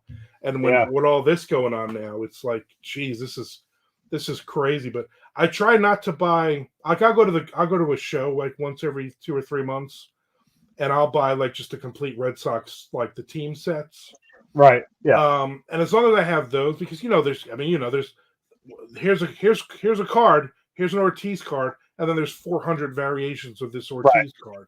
And they're all like here's a $2 card, here's a $20, here's a $100, and so I have a lot of really, really good cards that I bought over the years, but I'm trying to get one of each. So anytime I get doubles of anything, or people give me cards, I give them to my dad, because my dad still collects. My dad has probably about 3 million cards in the house. Wow! And he's been collecting since he was a kid. He used to trade in Newark, New Jersey, where he grew up, and that's where I was born. He would trade the Mantle cards and the Yogi Berra cards, all the Yankee cards, for the Tigers cards. So like that was his, so he gave away thousands of dollars worth of cards for a handful of cards that aren't worth nearly as much, but he still has all those cards. My new thing that I do, and I didn't do this intentionally, but somehow just life, I started to get a lot of autographed stuff, like books, posters, movie stuff, like whatever. So now I try to put together the 40-man roster each year for the Red Sox signed, and I go really far. I have like Tom Caron from Nesson signed stuff, like Don Orsillo, like even like Dave Bush, the pitching coach. Like I try to get everybody that's somewhat affiliated with the Red Sox, like something signed each year. I try to get their whole 40-man roster. And you can get that stuff for like nothing, man. They're on eBay for like $2 or $3. Time out. Tom Karen had his own card? Yes, he did. Yes, he does. What? Yeah. Yeah, you can get an autographed Tom Karen card. Yeah, that's real. Go on awesome. eBay. Look at you can get it. Yeah, back in the 80s, late 80s, early 90s, I would send 3 baseball cards to the player, care of Fenway Park, and I would write a little note and then said, would you please sign one of these cards and feel free to keep 2 of them if you want, but this is for my private collection. I'm a huge Red Sox fan. I'm a big fan of yours. And I would send them, and I have thousands of cards, that guys would send. So like Fred Lidd wouldn't sign a card, but he signed an index card. Sure. And like Bob Stanley signed like 12 cards because he's like, hey, we just got this year's cards in, and he signed a bunch of them for me.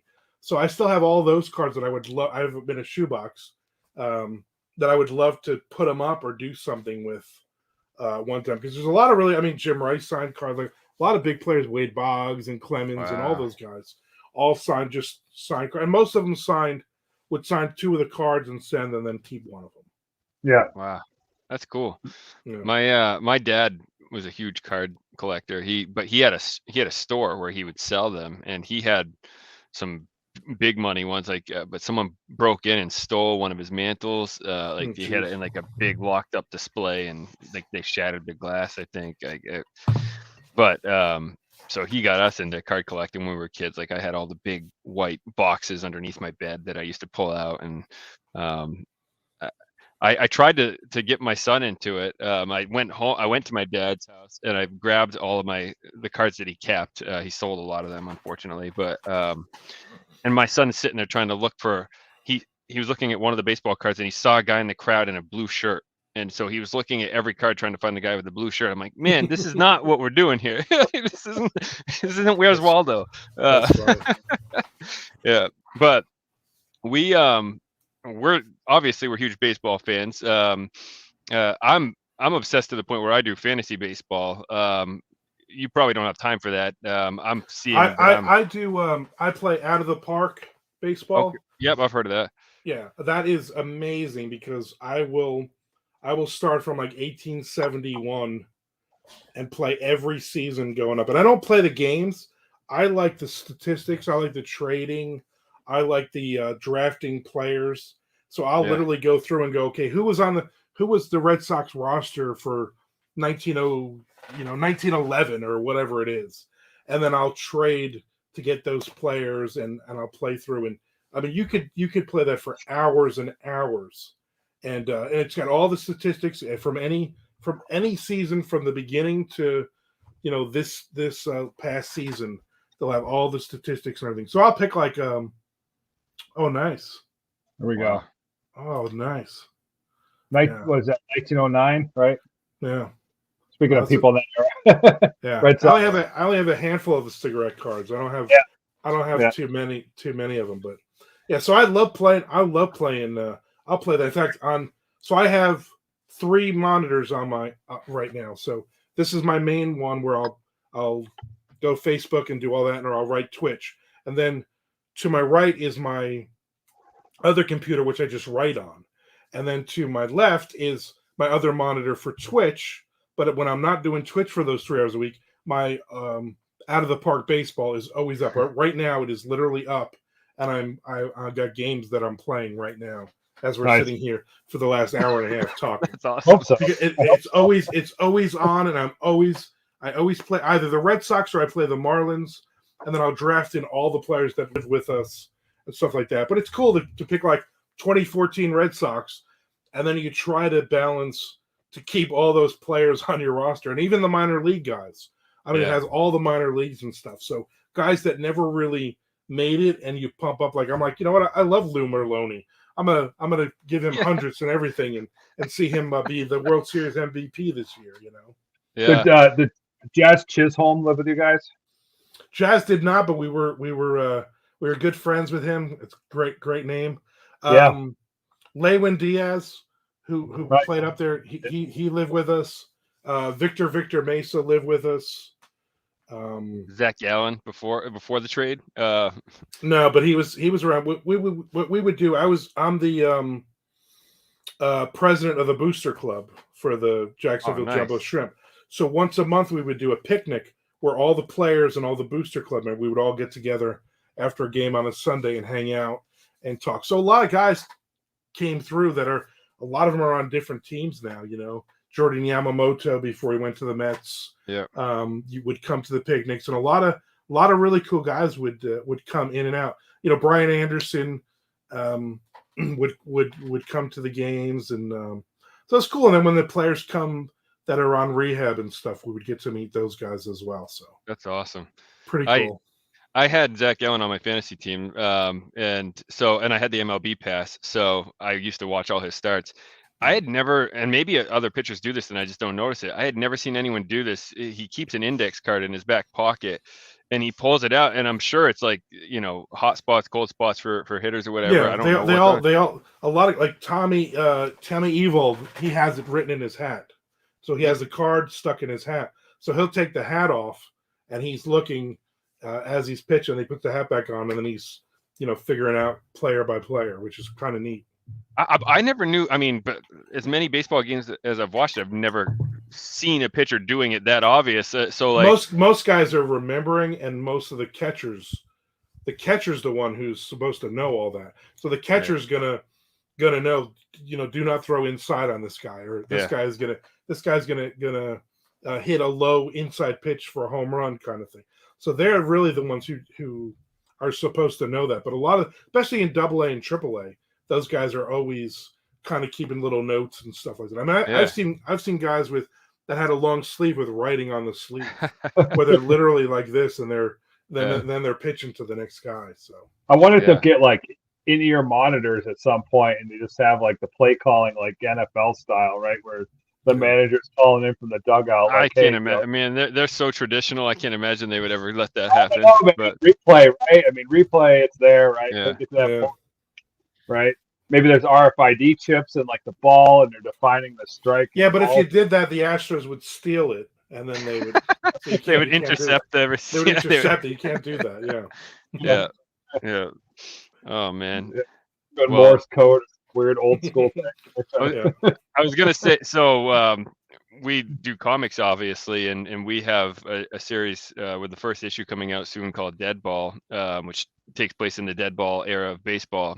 And I named the main character after Ted Williams, and I don't even know if I told you this, but the character's name is Ted Miller, and the Miller was after Bill Miller, just because I had fond memories of Bill. I didn't spell it like he does. He doesn't spell it like the traditional Miller, but so the main character's name is Ted Miller after those two guys. I didn't want to name him Ted Williams, but that's how obsessed we are with baseball. I was writing a baseball script for a comic book where the main character was a baseball player, and it was a horror themed comic series, and I went to Joel to ask, hey, what do we want to do next, and he's like, I kind of want to do a baseball book, and I'm like, are you shitting me right now? But mine was in modern time. He had the dead ball era idea, and so I just basically took my story and threw it into the dead ball era, and it actually makes it so much better. But that's cool. Yeah, that's really cool. Yeah, we're pretty excited. Let me know when that comes out. I would definitely pick up a copy. Sure. February. Yeah. We're shooting now. The art's pretty much done. That's what we were saying at the top of the show. I mean, the art's done. Joel's coloring it. He's got like 2 pages left, but so we'll probably launch a Kickstarter in February. Yeah, definitely let me know. I will definitely. I definitely want to be involved in that. I still collect comics to this day. I'm a Marvel guy. I'm a huge Marvel guy, and which is funny since my wife is a Wonder Woman collector. So I was going to ask where the Wonder Woman room came from. Was that the daughters? Was that the wife? No, that's my wife. My wife is a Linda Carter fan. So like all the new look Wonder Woman, she doesn't collect. Yeah. She likes the old school, and she likes the old school comic books and all that. So we have almost every Wonder Woman Funko Pop that there is, including a couple of really expensive ones that I've gotten her over the years.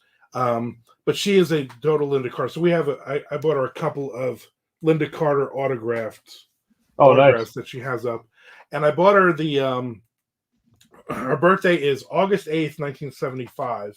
And I bought her the comic book, the Wonder Woman comic book that actually was released on that date. I had to do a lot of research was one of her birthday presents a couple of years ago. So that's but awesome. I am total Marvel. I'm actually a huge Conan the Barbarian fan. Nice. So I have a complete run of the Marvel that, and I collect the new version now that's come out, and as well. And I'm actually in comic books what's funny is everybody goes, "Oh, what's your favorite like team book? Defenders or X-Men or whatever?" And mine is Alpha Flight, which is the Canadian. Oh boy, hold on. Joe's wall of fame over here. The complete run of Alpha Flight, and I have yeah, first appearance, right? First appearance Alpha Flight. Yeah. I have a bunch of the of the covers up on my wall, and I also have there isn't a lot of Alpha Flight action figures or anything like that, but I have all of them. Tremendous series. I don't know why the MCU doesn't pick up on that, right? I know, and I'm waiting. Sure they will. Then I'll actually go and watch a movie. Oh yeah, I mean, what a great story arc, and like they're just ignoring that. They're picking up obviously on the big news, but I mean the tie-in for Wolverine alone, right there. I mean, right? if you did nothing else but had Alpha Flight with that, the Wolverine appearances and stuff. Yeah, you got a great.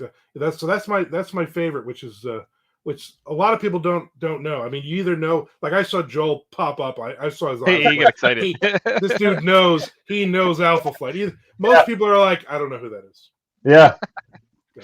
No, that's something I hope. I mean, they're gonna tire with Spider-Man. I mean, you can only do so much, man. Bring in Alpha Flight. How many more Spider-Mans can we have? Yeah, I mean, right now it'd be a great. I mean, that's just a great story arc.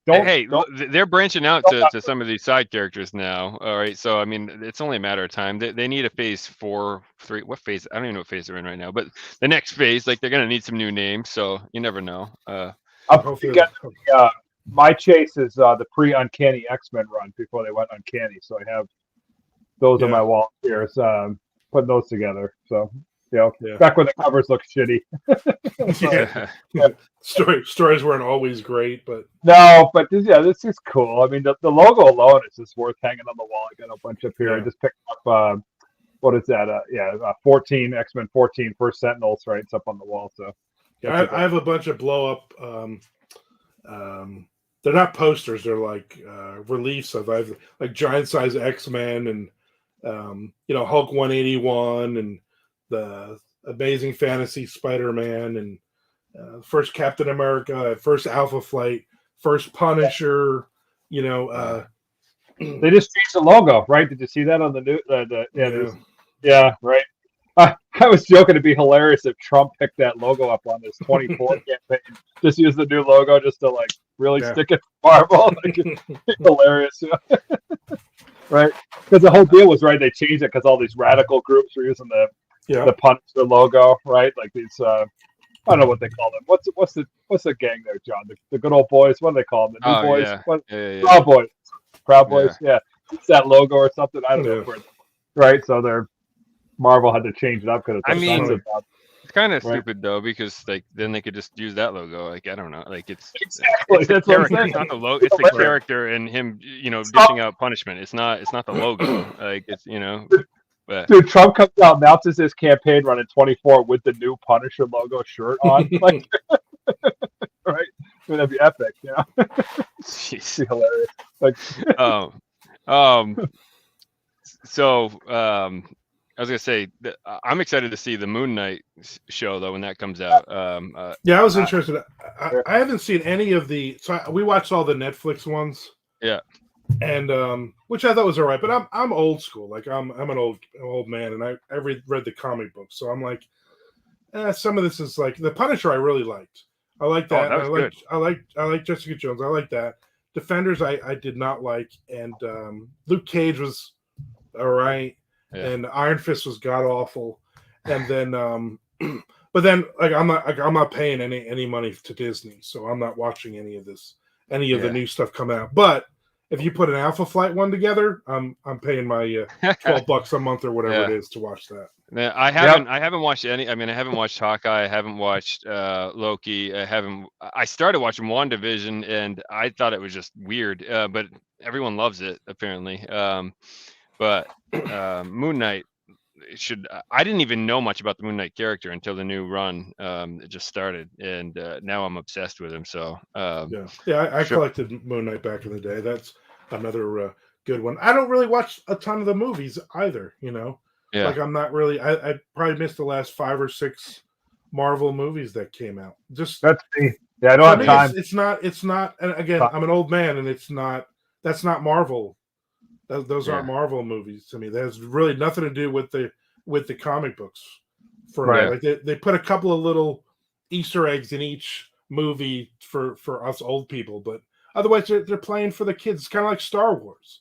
Those first 3 Star Wars movies when I was a kid were amazing, and now I'm like, they're just retreading the same crap for the kids, which I get. I mean, I understand that, but I'm not gonna spend money watching any get off my lawn. You damn kids. There's just so much content up there, just the hours in the day, man. I just don't have time to get out there and catch everything, Like, to give you an idea of where I'm at with my content, I just finished Iron Man. Like, that's how far behind I am. Like, wait, isn't it the first one? Yes, that's how I time. I wrapped up. I got through Mandalorian, right? I did that finally, right? And it's just time between writing multiple books and projects and painting and like everything else. I tried not to get too involved in it because I get mad. Like we were on vacation one time, and so like the place we were at had Netflix, and I'm like, well, let's just watch something we normally wouldn't watch. Like we'll watch a movie or something. And my wife wanted to watch Agents of S.H.I.E.L.D. And so I was like, I put it on. And we watched like 3 episodes, and I'm like, you can watch the rest. Like this is just so not. This is not Marvel Comics for me. This is just bad, and I'm just not a fan. And like we watch stuff like right now we're watching. We just started like the first. I think we're on the 2nd season of 90 Day Fiance. So like that's how low we go with television. Like let's put something on that has 4,000 episodes so we could play our Facebook games while we're kind of watching television. Right. Like, I'm gonna go more on. Right? Yeah. I watched the Great British Baking Show. I'm lower. That's pretty low. That is pretty. I thought you were gonna say Lamageddon. That's pretty bad. Yeah. I'm talking about series, right? We'll watch Catfish. We watch like my wife's in her mid-40s. Like, there's no reason the 2 of us should be watching anything on MTV. And then we're like making fun of everything on the commercials. We're like, who buys that? I'm like, oh wait, 20-year-olds who are actually should be watching Catfish, but we're watching it, But we'll watch anything just kind of like between. And I'm old, so I'll watch Curse of Oak Island, and I watch documentaries and. We call that guy dirt. Curse of Oak Island is guys that dig in dirt. That's what I call it. Because they don't find anything, right? And they're never going to find anything. And I know they're never going to. But every week we watch it, and every week my wife makes fun of me for watching this. Anytime any alien thing is on, she's like, I can't watch. I'm like, I gotta watch this. I like, there's that. I don't know what the commercial is. The try not to be your parents commercials, Geico or whatever it is. Yeah. And it's funny because like when the guy says, "Who reads books about submarines?" and he's like, "My dad." And I'm like, my kids could say that because I'm sitting around reading books about submarines. I'm gonna say two series I like on Netflix.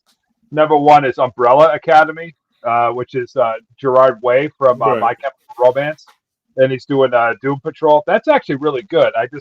I'm coloring Dead Ball. I throw it on in the background. It's in the corner of my screen while I'm working on my iPad to watch it. That's a good series, man. Like I had a good time with that. And then of course Lock and Key, which is Joe Hill's Joe Hill, yeah.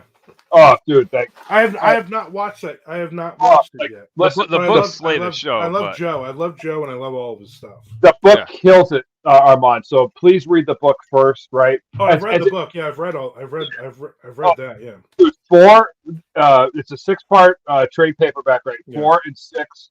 I wish I had drawn that book. Like if somebody was like, "Hey, what book do you wish you had drawn?" Like, 4 and 6. Like 4, I think won an Eisner Award. I think 6 might have done too, but. Dude, the way that they wrap that, the show does not go down that path, and I could see why, because they want to extend out the series and stuff. It's okay. I mean, the show is like a 7 or 8 in my opinion, but it's good. It hangs, like it's solid. But for a Netflix show, it does a good job, right? So, what are you gonna do? I'll watch it at some. But we love. Yeah. My wife is a big investigation Discovery Channel. Oh, so anybody gets killed, she's watching. We'll watch for hours. For hours and hours, we'll watch all of those. 2020 on ID, all those shows. We have them constantly taped. We're constantly watching them, and then I'm watching anything like Drain the Oceans or Frozen in Ice and all those. I love documentaries. I will, and I read a ton of nonfiction. Most of my stuff I read is nonfiction. Yeah. So, I got a buddy, Frank Edler, who's also an author, and we will literally go back and forth. Have you seen this documentary yet? Have you seen this documentary yet? And we'll just trade documentaries back and forth. And I don't care what it is. It's interesting. I love all the true crime ones, but I'll just watch random. If it's a documentary, I'm probably going to watch it, or I've watched it already. Yeah. I'm a big ancient history, alternate Earth history. We're trying to maybe get Graham Hancock on in 22, right? Oh, wow, that'd be great. Yeah, cool. Yeah, I actually have his personal email address, so it's plausible that might happen. That would be amazing. My wife laughed because I went down the so I do a once in a while podcast YouTube thing. We do movies, me and JC Walsh, and he's a huge horror movie fan. I don't watch horror movies, so we decided you pick 4 horror movies with a theme, and we'll watch it, whether it's alien abduction or Western horror, whatever. And the one he picked was basically the Mandela Effect. And so we watched 4 movies about, the minute. And I got so deep into this thing, watching like every documentary there was. And my wife wanted to kill me.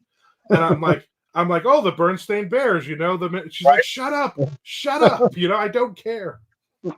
But I love that stuff. I mean, I love all that, and I'll put that into some of the, down the line, it'll probably be in some of my fiction too, Yeah, exactly. So, I mean, and all that documentaries, I mean, all the nonfiction books that I'm reading, all the, I just read a great, 2 really good nonfiction books, metal books was Frankie Bello from Anthrax. Yeah. His book that just came out is amazing. And JJ French from Twisted Sister. Oh, nice. Those were really, really good books. And I love that stuff. I love reading all those kinds of books. I want the behind the scenes. Yeah. Have you read Motley Crue's The Dirt? Did you read that one? I read The Dirt. Yeah, that's good. Yeah, Keith Richards' Life was a good book. That was a good one too, about Keith Richards. And, there's a ton of really of really good books. I have a lot of them. My probably my favorite. You said Henry Rollins before was Get in the Van. Yeah, Henry Rollins. That is phenomenal. It's like 1 or 2 years of on the road with Black Flag and talking about how he hates everybody spitting on him and he hates being on the road and I mean, it's just such a great book. John, if you haven't read that, go get that book and read that book. No, I'll have to. I haven't. I've been so amazing. Absorbed into horror novels lately that I haven't done many nonfiction. But I used to read a ton. I remember I read the what was it called? The Ice Killer. I was really into like mob stuff for a bit. Right, I still am. But it was the Ice Killer. I think is that his name. They made a movie off it. Ice Pick Killer. Ice Pick. Man, I wish I could find my book. I don't have that on my bookshelf. But they made a movie out of it a couple years ago, and it was decent. I think Michael Shannon played him, this guy would freaking like basically bring his bodies, like he would tie them up and let rats eat them alive and shit. Like it was wild. But yeah, I went through that rabbit hole for a bit where I was reading stuff like that. But you said 2020. It's just funny, when I told my wife we were going to start doing a podcast a couple months back, and I said it was Friday night, I thought she was going to be pissed at me. But that's Dateline 2020 night, so she was pumped. She could sit up there, drink her wine, and watch Dateline, and not be bothered by me asking stupid questions. So But yeah, I just grabbed the book. That I grabbed at there's a place Ollie's, which is like a discount place, and it's called Smash: Green Day, The Offspring, Bad Religion, No Effects, and the '90s Punk Explosion by Ian Winwood. This will be one of the next books that I read. And yeah, that's cool. I paid $3.99 for it. So sure, why not? You know what? It's a music book. I'm gonna buy it and read it. I love even bands that I don't even necessarily like. I'll read. Like I'm not a Doors fan, but I've read every book from the Doors that there is. You know. Yeah, I got Anthony Kiedis's book over here. I haven't got into it yet, but it's just on Scars or Scar Tissue. Whatever. Yeah, that was a good one. Yeah. Yeah, that's a good one. So much books, man. I have a stack that's just growing. I read 81 books this year. Jeez. Yeah, with 400 books on my Kindle that I haven't even touched. And the good part and the bad part is I get a lot of publishers will send me their books. Yeah. So like I'll get hardcover books in the mail all the time. Like every few days, I'll get another random book in the mail, and I'm like, all right. The cool part is I have a little free library. You guys know what little free libraries are? Yeah. We have one down the road. Yeah, it's awesome. So we have two in our front lawn. I have an adult one and a kids one. It's a bench. Very cool. So we're always filling that up, and so a lot of these books that are coming in, once I've read them, I'll just put them in the box, and which is awesome because we get a ton of people that will come through the neighborhood and grab these books, and of course I put my own books in there too.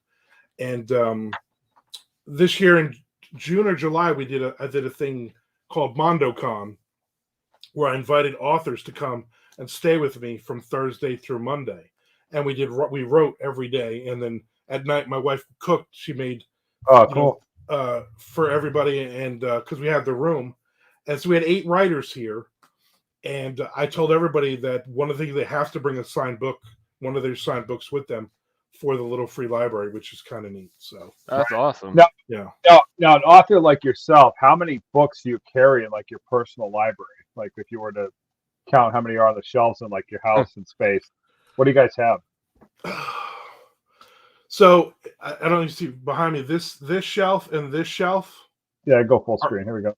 These two are all my books. Yeah. And then over here is the top shelf and the bottom shelf again. So I have over 200 releases, including anthologies and stuff. Right. And then we have a closet in the Wonder Woman room that has, I try to keep 5 to 10 copies of all of my books when we do book signings and stuff. But I keep it to like 40 to 45 different titles. So a lot of the older stuff, I might have 1 or 2 and we'll bring sometimes, or I'll mail those out. And then the other side of this room is bookshelves where there are Funko Pops on the shelves, but behind them are all other people's books. And then we have books in our bedroom as well.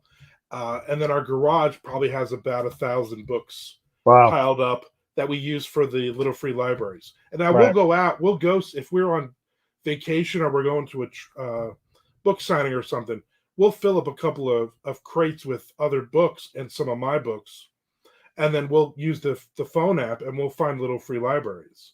Nice. And then we go in and we're trading books. So I'll take stuff that I want to read, and we'll fill up little free libraries with those as well. So there's a lot of books in this house. Yeah. That's awesome. I always wonder, think about somebody prolific, like let's go prolific and think of like Stephen King, like how many books are actually in the confines of his house, right? Like not just his stuff, but things he enjoys reading or that he's collecting. And I'm sure he's getting a ton of promo books and arcs and different things as well. Yeah. I think at last count, I think I have 215 different releases, including the anthologies and stuff. And I had 13 book releases last year, and I'll definitely have at least a dozen next year. Well, and that's what I was, because we try to prepare for our show and read what's most recent and whatever, and man, like just seeing the amount of work that you put out, I'm like, holy shit! Like I can't even like most authors put out 1 or 2 books a year, so it's just it's wild to see. And then, like I said, when I watched or listened to your podcast and just hearing your process, and I'm like, he really doesn't go about it at an extreme level whatsoever. He has his process. He does what he does, and the content comes. So, man, I wrote 478,000 words last year. Wow. And all of it got sold. All of it will eventually be released. Nice. Yeah. It's better than it's the fear of going back into retail management. Right. It's the fear of getting a real job and having to put a pair of pants on or put a tie on, you know. Yeah. My wife not too long ago went to a thing for work, and it was at some fancy country club, and I didn't go. And they were like, "Well, where's your husband?" Like he doesn't own a suit. He doesn't have a tie. Right. Yeah. Nice. John and I still have the day job thing, but that's okay. We got pretty decent day job, and it facilitates obviously all of this. So we're in a good spot. It's okay. Yeah. But I mean, I dream of the day where I can write full time. Yeah. Don't get me wrong, right. But it's amazing how many big authors that I know that I've met over the years that are still working the day job. Yeah. Sure. But they're working it for health benefits. They're working it because they have kids. They're working it for a family. I'm lucky because my 3 kids are in their 20s, right? And my wife has a career. So all of my money is kind of like, at this point, it's kind of like play money. Right. It's for conventions. It's for trips. It's for the advertising. I mean, my advertising budget is like $500 a month. Yeah. But I know that money's coming back, but not everybody is able to do that. And I always say, not to be an asshole, but don't quit your job if you like your job, even as a writer. There's some really good. James A. Moore is a great writer up in your guys' neck of the woods, and he's a barista at Starbucks because of the benefits. Even though he's won tons of awards, him and Christopher Golden have written a ton of stuff. I love those guys. I love their books, but James needs to work because he needs the benefits and that paycheck. Yeah. We heard that Robert Kirkman was still a warehouse manager while Walking Dead was being released. He was still working like third shift, working in a warehouse, right, while AMC was putting out Walking Dead too. I mean, it's just amazing. Yeah, and we had Doug Wagner on the show, who's the author for Image, and he said, basically consider your day job as like a tool that allows you to do other things you're passionate about, right? Don't look at it the other way, that like, oh man, I got this lousy day job. It's like, no man, it's just one of the tools in your toolbox that helps you facilitate and monetarily fund your passion, right? So yeah. I mean, you gotta look at all of that. And I know a lot of authors that say to me, well, was it easy? I said it was damn easy because I hated doing it. And when they laid me off, like this is what I wanted to do, and I was going to do it because I did not want to go back to that.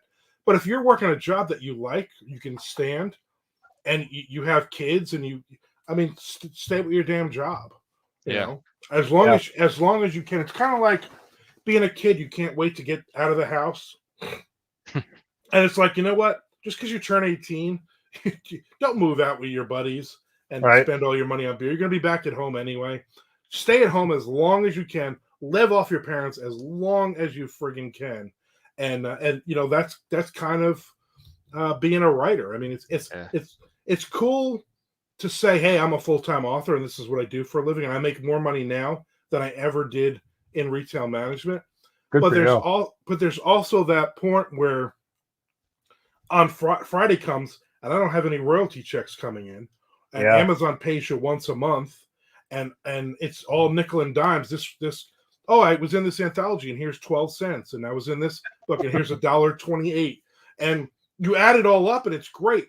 But I'm not an accountant. I don't want my month to be spent taking all these nickels and dimes and putting them on a spreadsheet, So if you could get the paycheck, or someone in your family has that paycheck, then that's that's the way to do it. Yeah. Well, that's it. Right.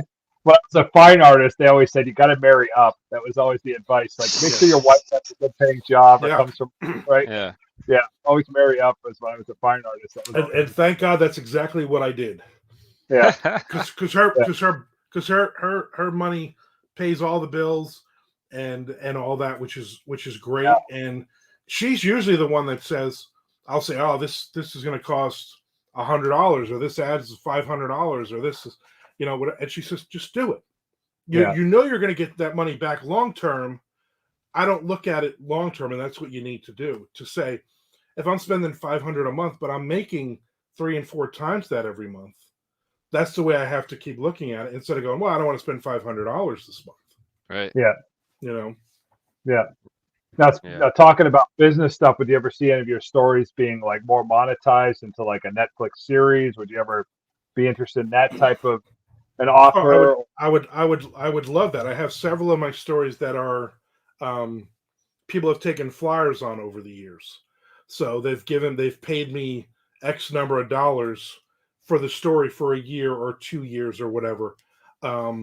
Because I've had people that have stayed at the house and written scripts for a couple of my stories. They haven't gone anywhere, which is fine. I mean, I also worked with a company who did B movies, and I wrote they would have like the screenplays, and I would write a book based on the screenplay, or they were shooting the movie, and I would do they would send me the dailies, and I would write books that way. I would ghostwrite a lot of stuff for them. I think I did 14 books with them. Oh, wow. Over a couple of years, and the money was tremendous. My name's not on it, most of it, which I don't care, because the money allowed me to wipe out my credit card debt, pay off my car, take care of my kids, all of that. So, but you don't always get that. You don't always get that lucky. Right. You have that kind of thing on it. Now, were you taking script and going prose? Is that what you're doing with what? I'm taking a couple times. I took the script, and then they want 40,000 words or 50,000 words as a book. So I've done that. I've also done a couple where we're actually shooting the movie, and they would send me the dailies and tell me which part of the book this would be in, and then I would kind of write it all different pieces.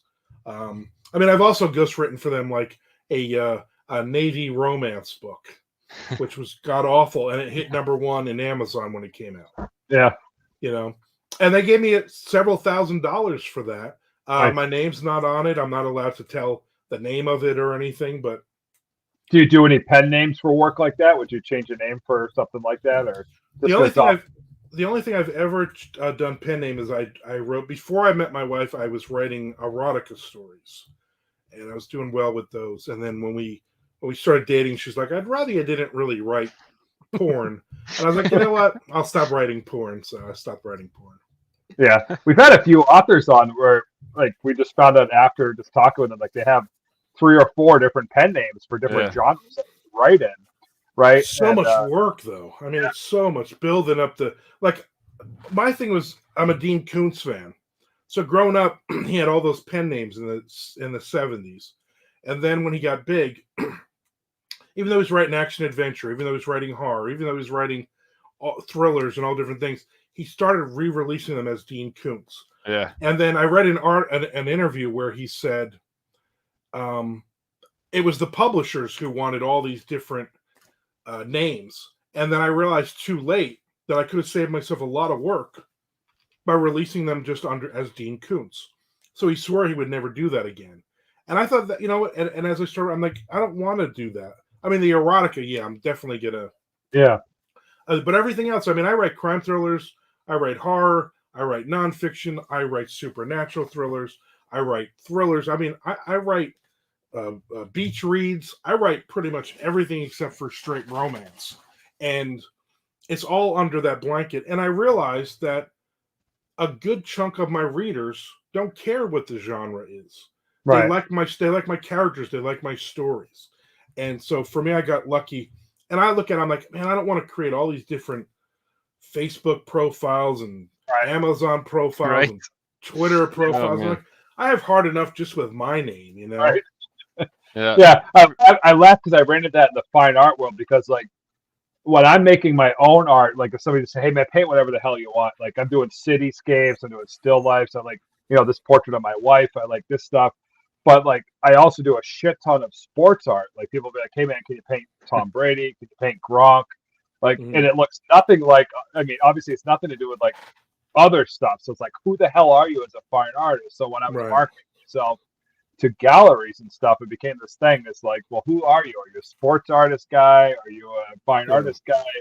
So I almost thought about doing a pen name just for the sports art, just to separate the two. But I have such a following with the name for all of it that, and to your point, I don't think anybody gives a shit. Like, can the guy paint a bowl of food that looks awesome? No. Yeah, you can. Can he paint Gronk doing a Gronk spike? Yeah, he can. Like, who gives a shit, right? I mean, right. When I first started doing it, when I was doing my zombie stuff, I did an interview. This is like 2009 when I really started that stuff.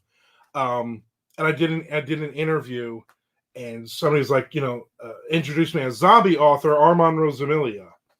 And I was annoyed with that. I'm like, I'm not a zombie author. I wrote a couple of zombie books. Like, I'm a horror author. I'm an author, Yeah. And then I'm like, get over yourself. Like, who gives a shit? What they're calling me an author. That's all I really care about. And I don't care. You put out whatever labels you want, because again, I've written a ton of nonfiction books. I just put out a book in October about Dunkin' Donuts.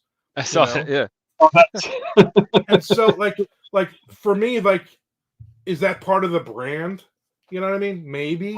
I mean, I drink coffee. I like Dunkin' Donuts, but is it really? If you're looking at my zombie series, are you really going to go, oh, he also wrote a book about Dunkin' Donuts, I'm gonna buy that?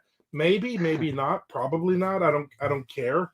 Eventually, you're going to get around to buying that book. Eventually, you're going to read 214 books and go, my 215th book, I'm going to read Dunkin' Donuts. I don't know. But the readers who I talk to, the readers who hang out with me and stuff, they'll read all of it. I mean, they're jumping in, reading all of it.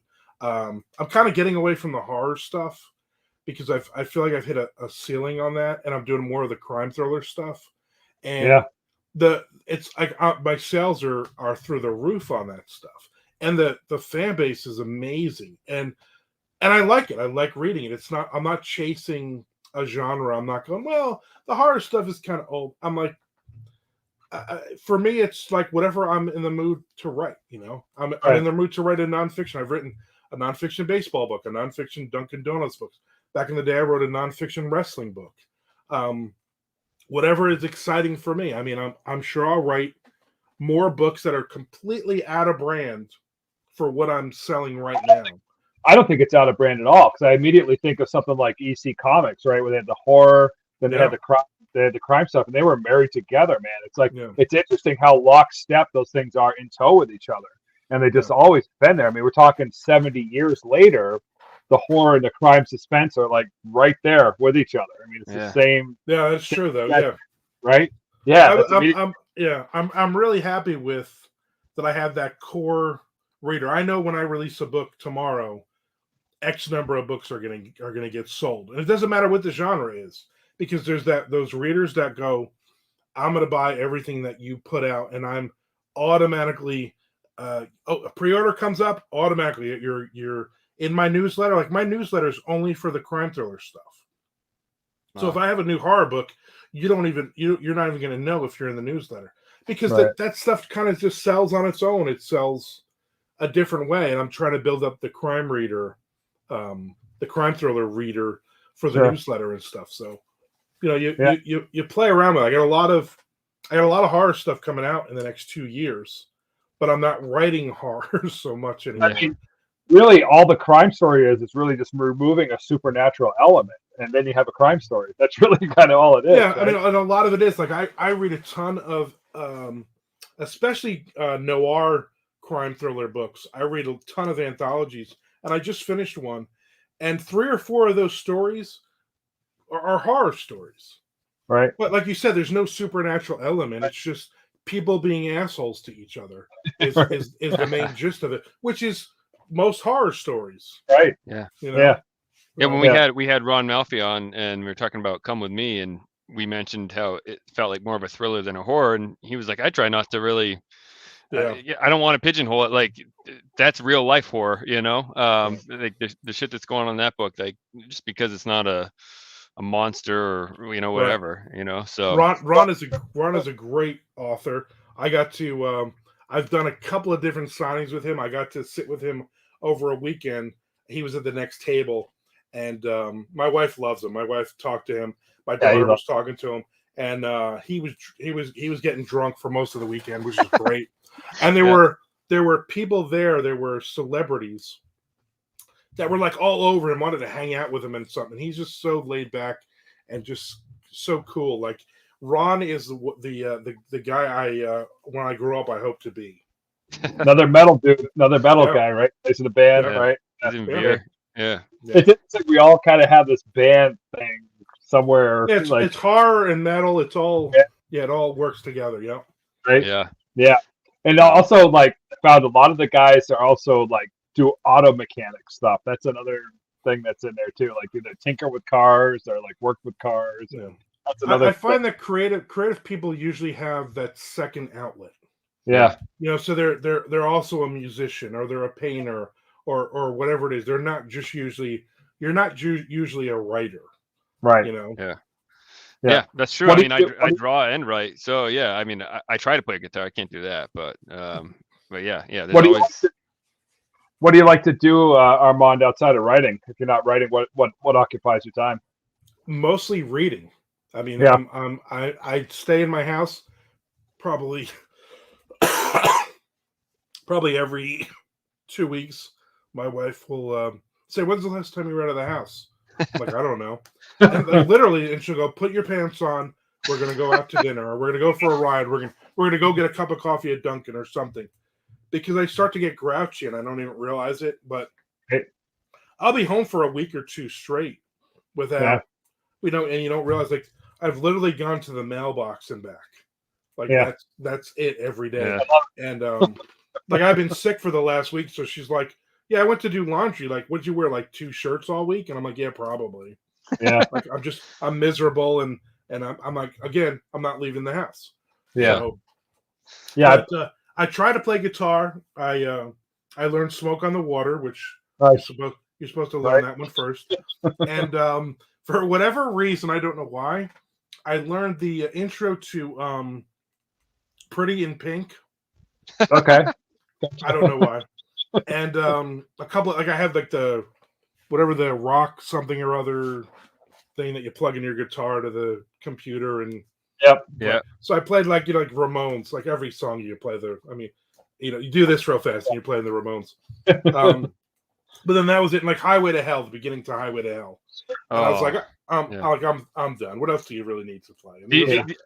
When I was trying to teach myself guitar, I was probably annoying the shit out of my whole family. I would hit like a certain part, and I'm like, "Oh my god, guys, listen!" Like I taught myself "Walk the Line" by Johnny Cash, and then I did some White Stripes, and I tried Nirvana. That was interesting. But I would get like parts of it, and I'd be like trying to record it, and I'm like. Looking back, I'm like, God, I sucked. I was just proud that I could even resemble a song. My wife for my birthday a few years ago bought me a guitar. Well, I'm lefty, so she bought me a righty guitar. So I decide. Well, I've never played guitar, so I'm gonna turn it around. Yeah, and I'm gonna play it backwards, and this should be easy enough. And then I was like, yeah, right. And I'm like, what am I doing?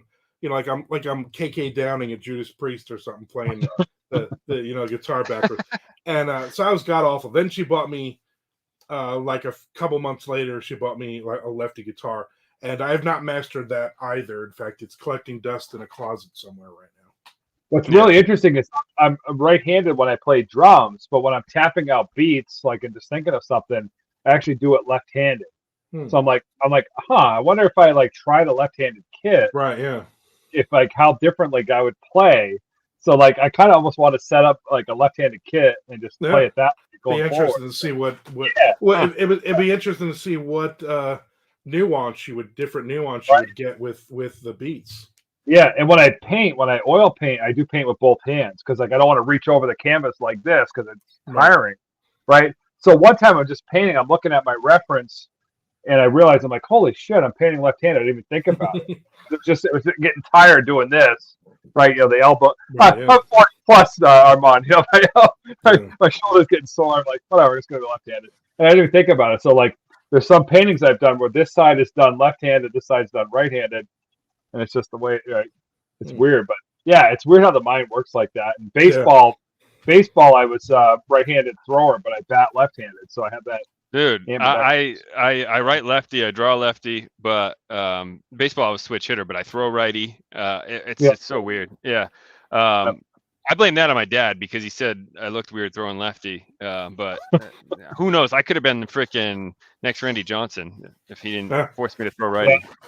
But probably not. But have you seen pitchers that throw both-handed now, left and right-handed? Oh yeah, yeah. Oh shit. Yeah, like what's the guy that played for the Red Sox? They let him do it in the last game. Greg W. Harris. I don't know. He pitched with both hands, and they let him. I forget what year that was.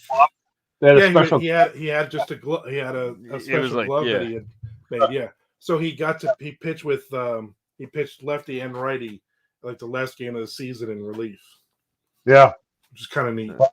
I was gonna say Jim Abbott, but Jim Abbott was he only had the one. Yes, the opposite of what I was saying. Yeah. We were supposed to check in at 90 minutes. We're at almost 2.5 hours here. So this when we get in a good conversation, that does tend to happen sometimes. But it was fun. It was fun. It was fun talking baseball and 500 other things with you guys. That's what we do. We just ramble. There we go. You know what? That's fine with me. I like that. Yeah. It's cool.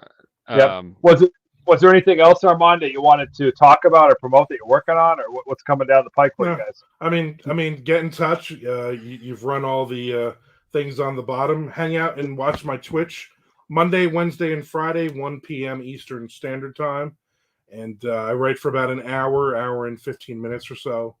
And jump in the chat and ask me some questions, hang out, and just check out my Amazon page and everything else, really. But thanks for having me on, guys. This is a lot of fun. This is cool. Yeah.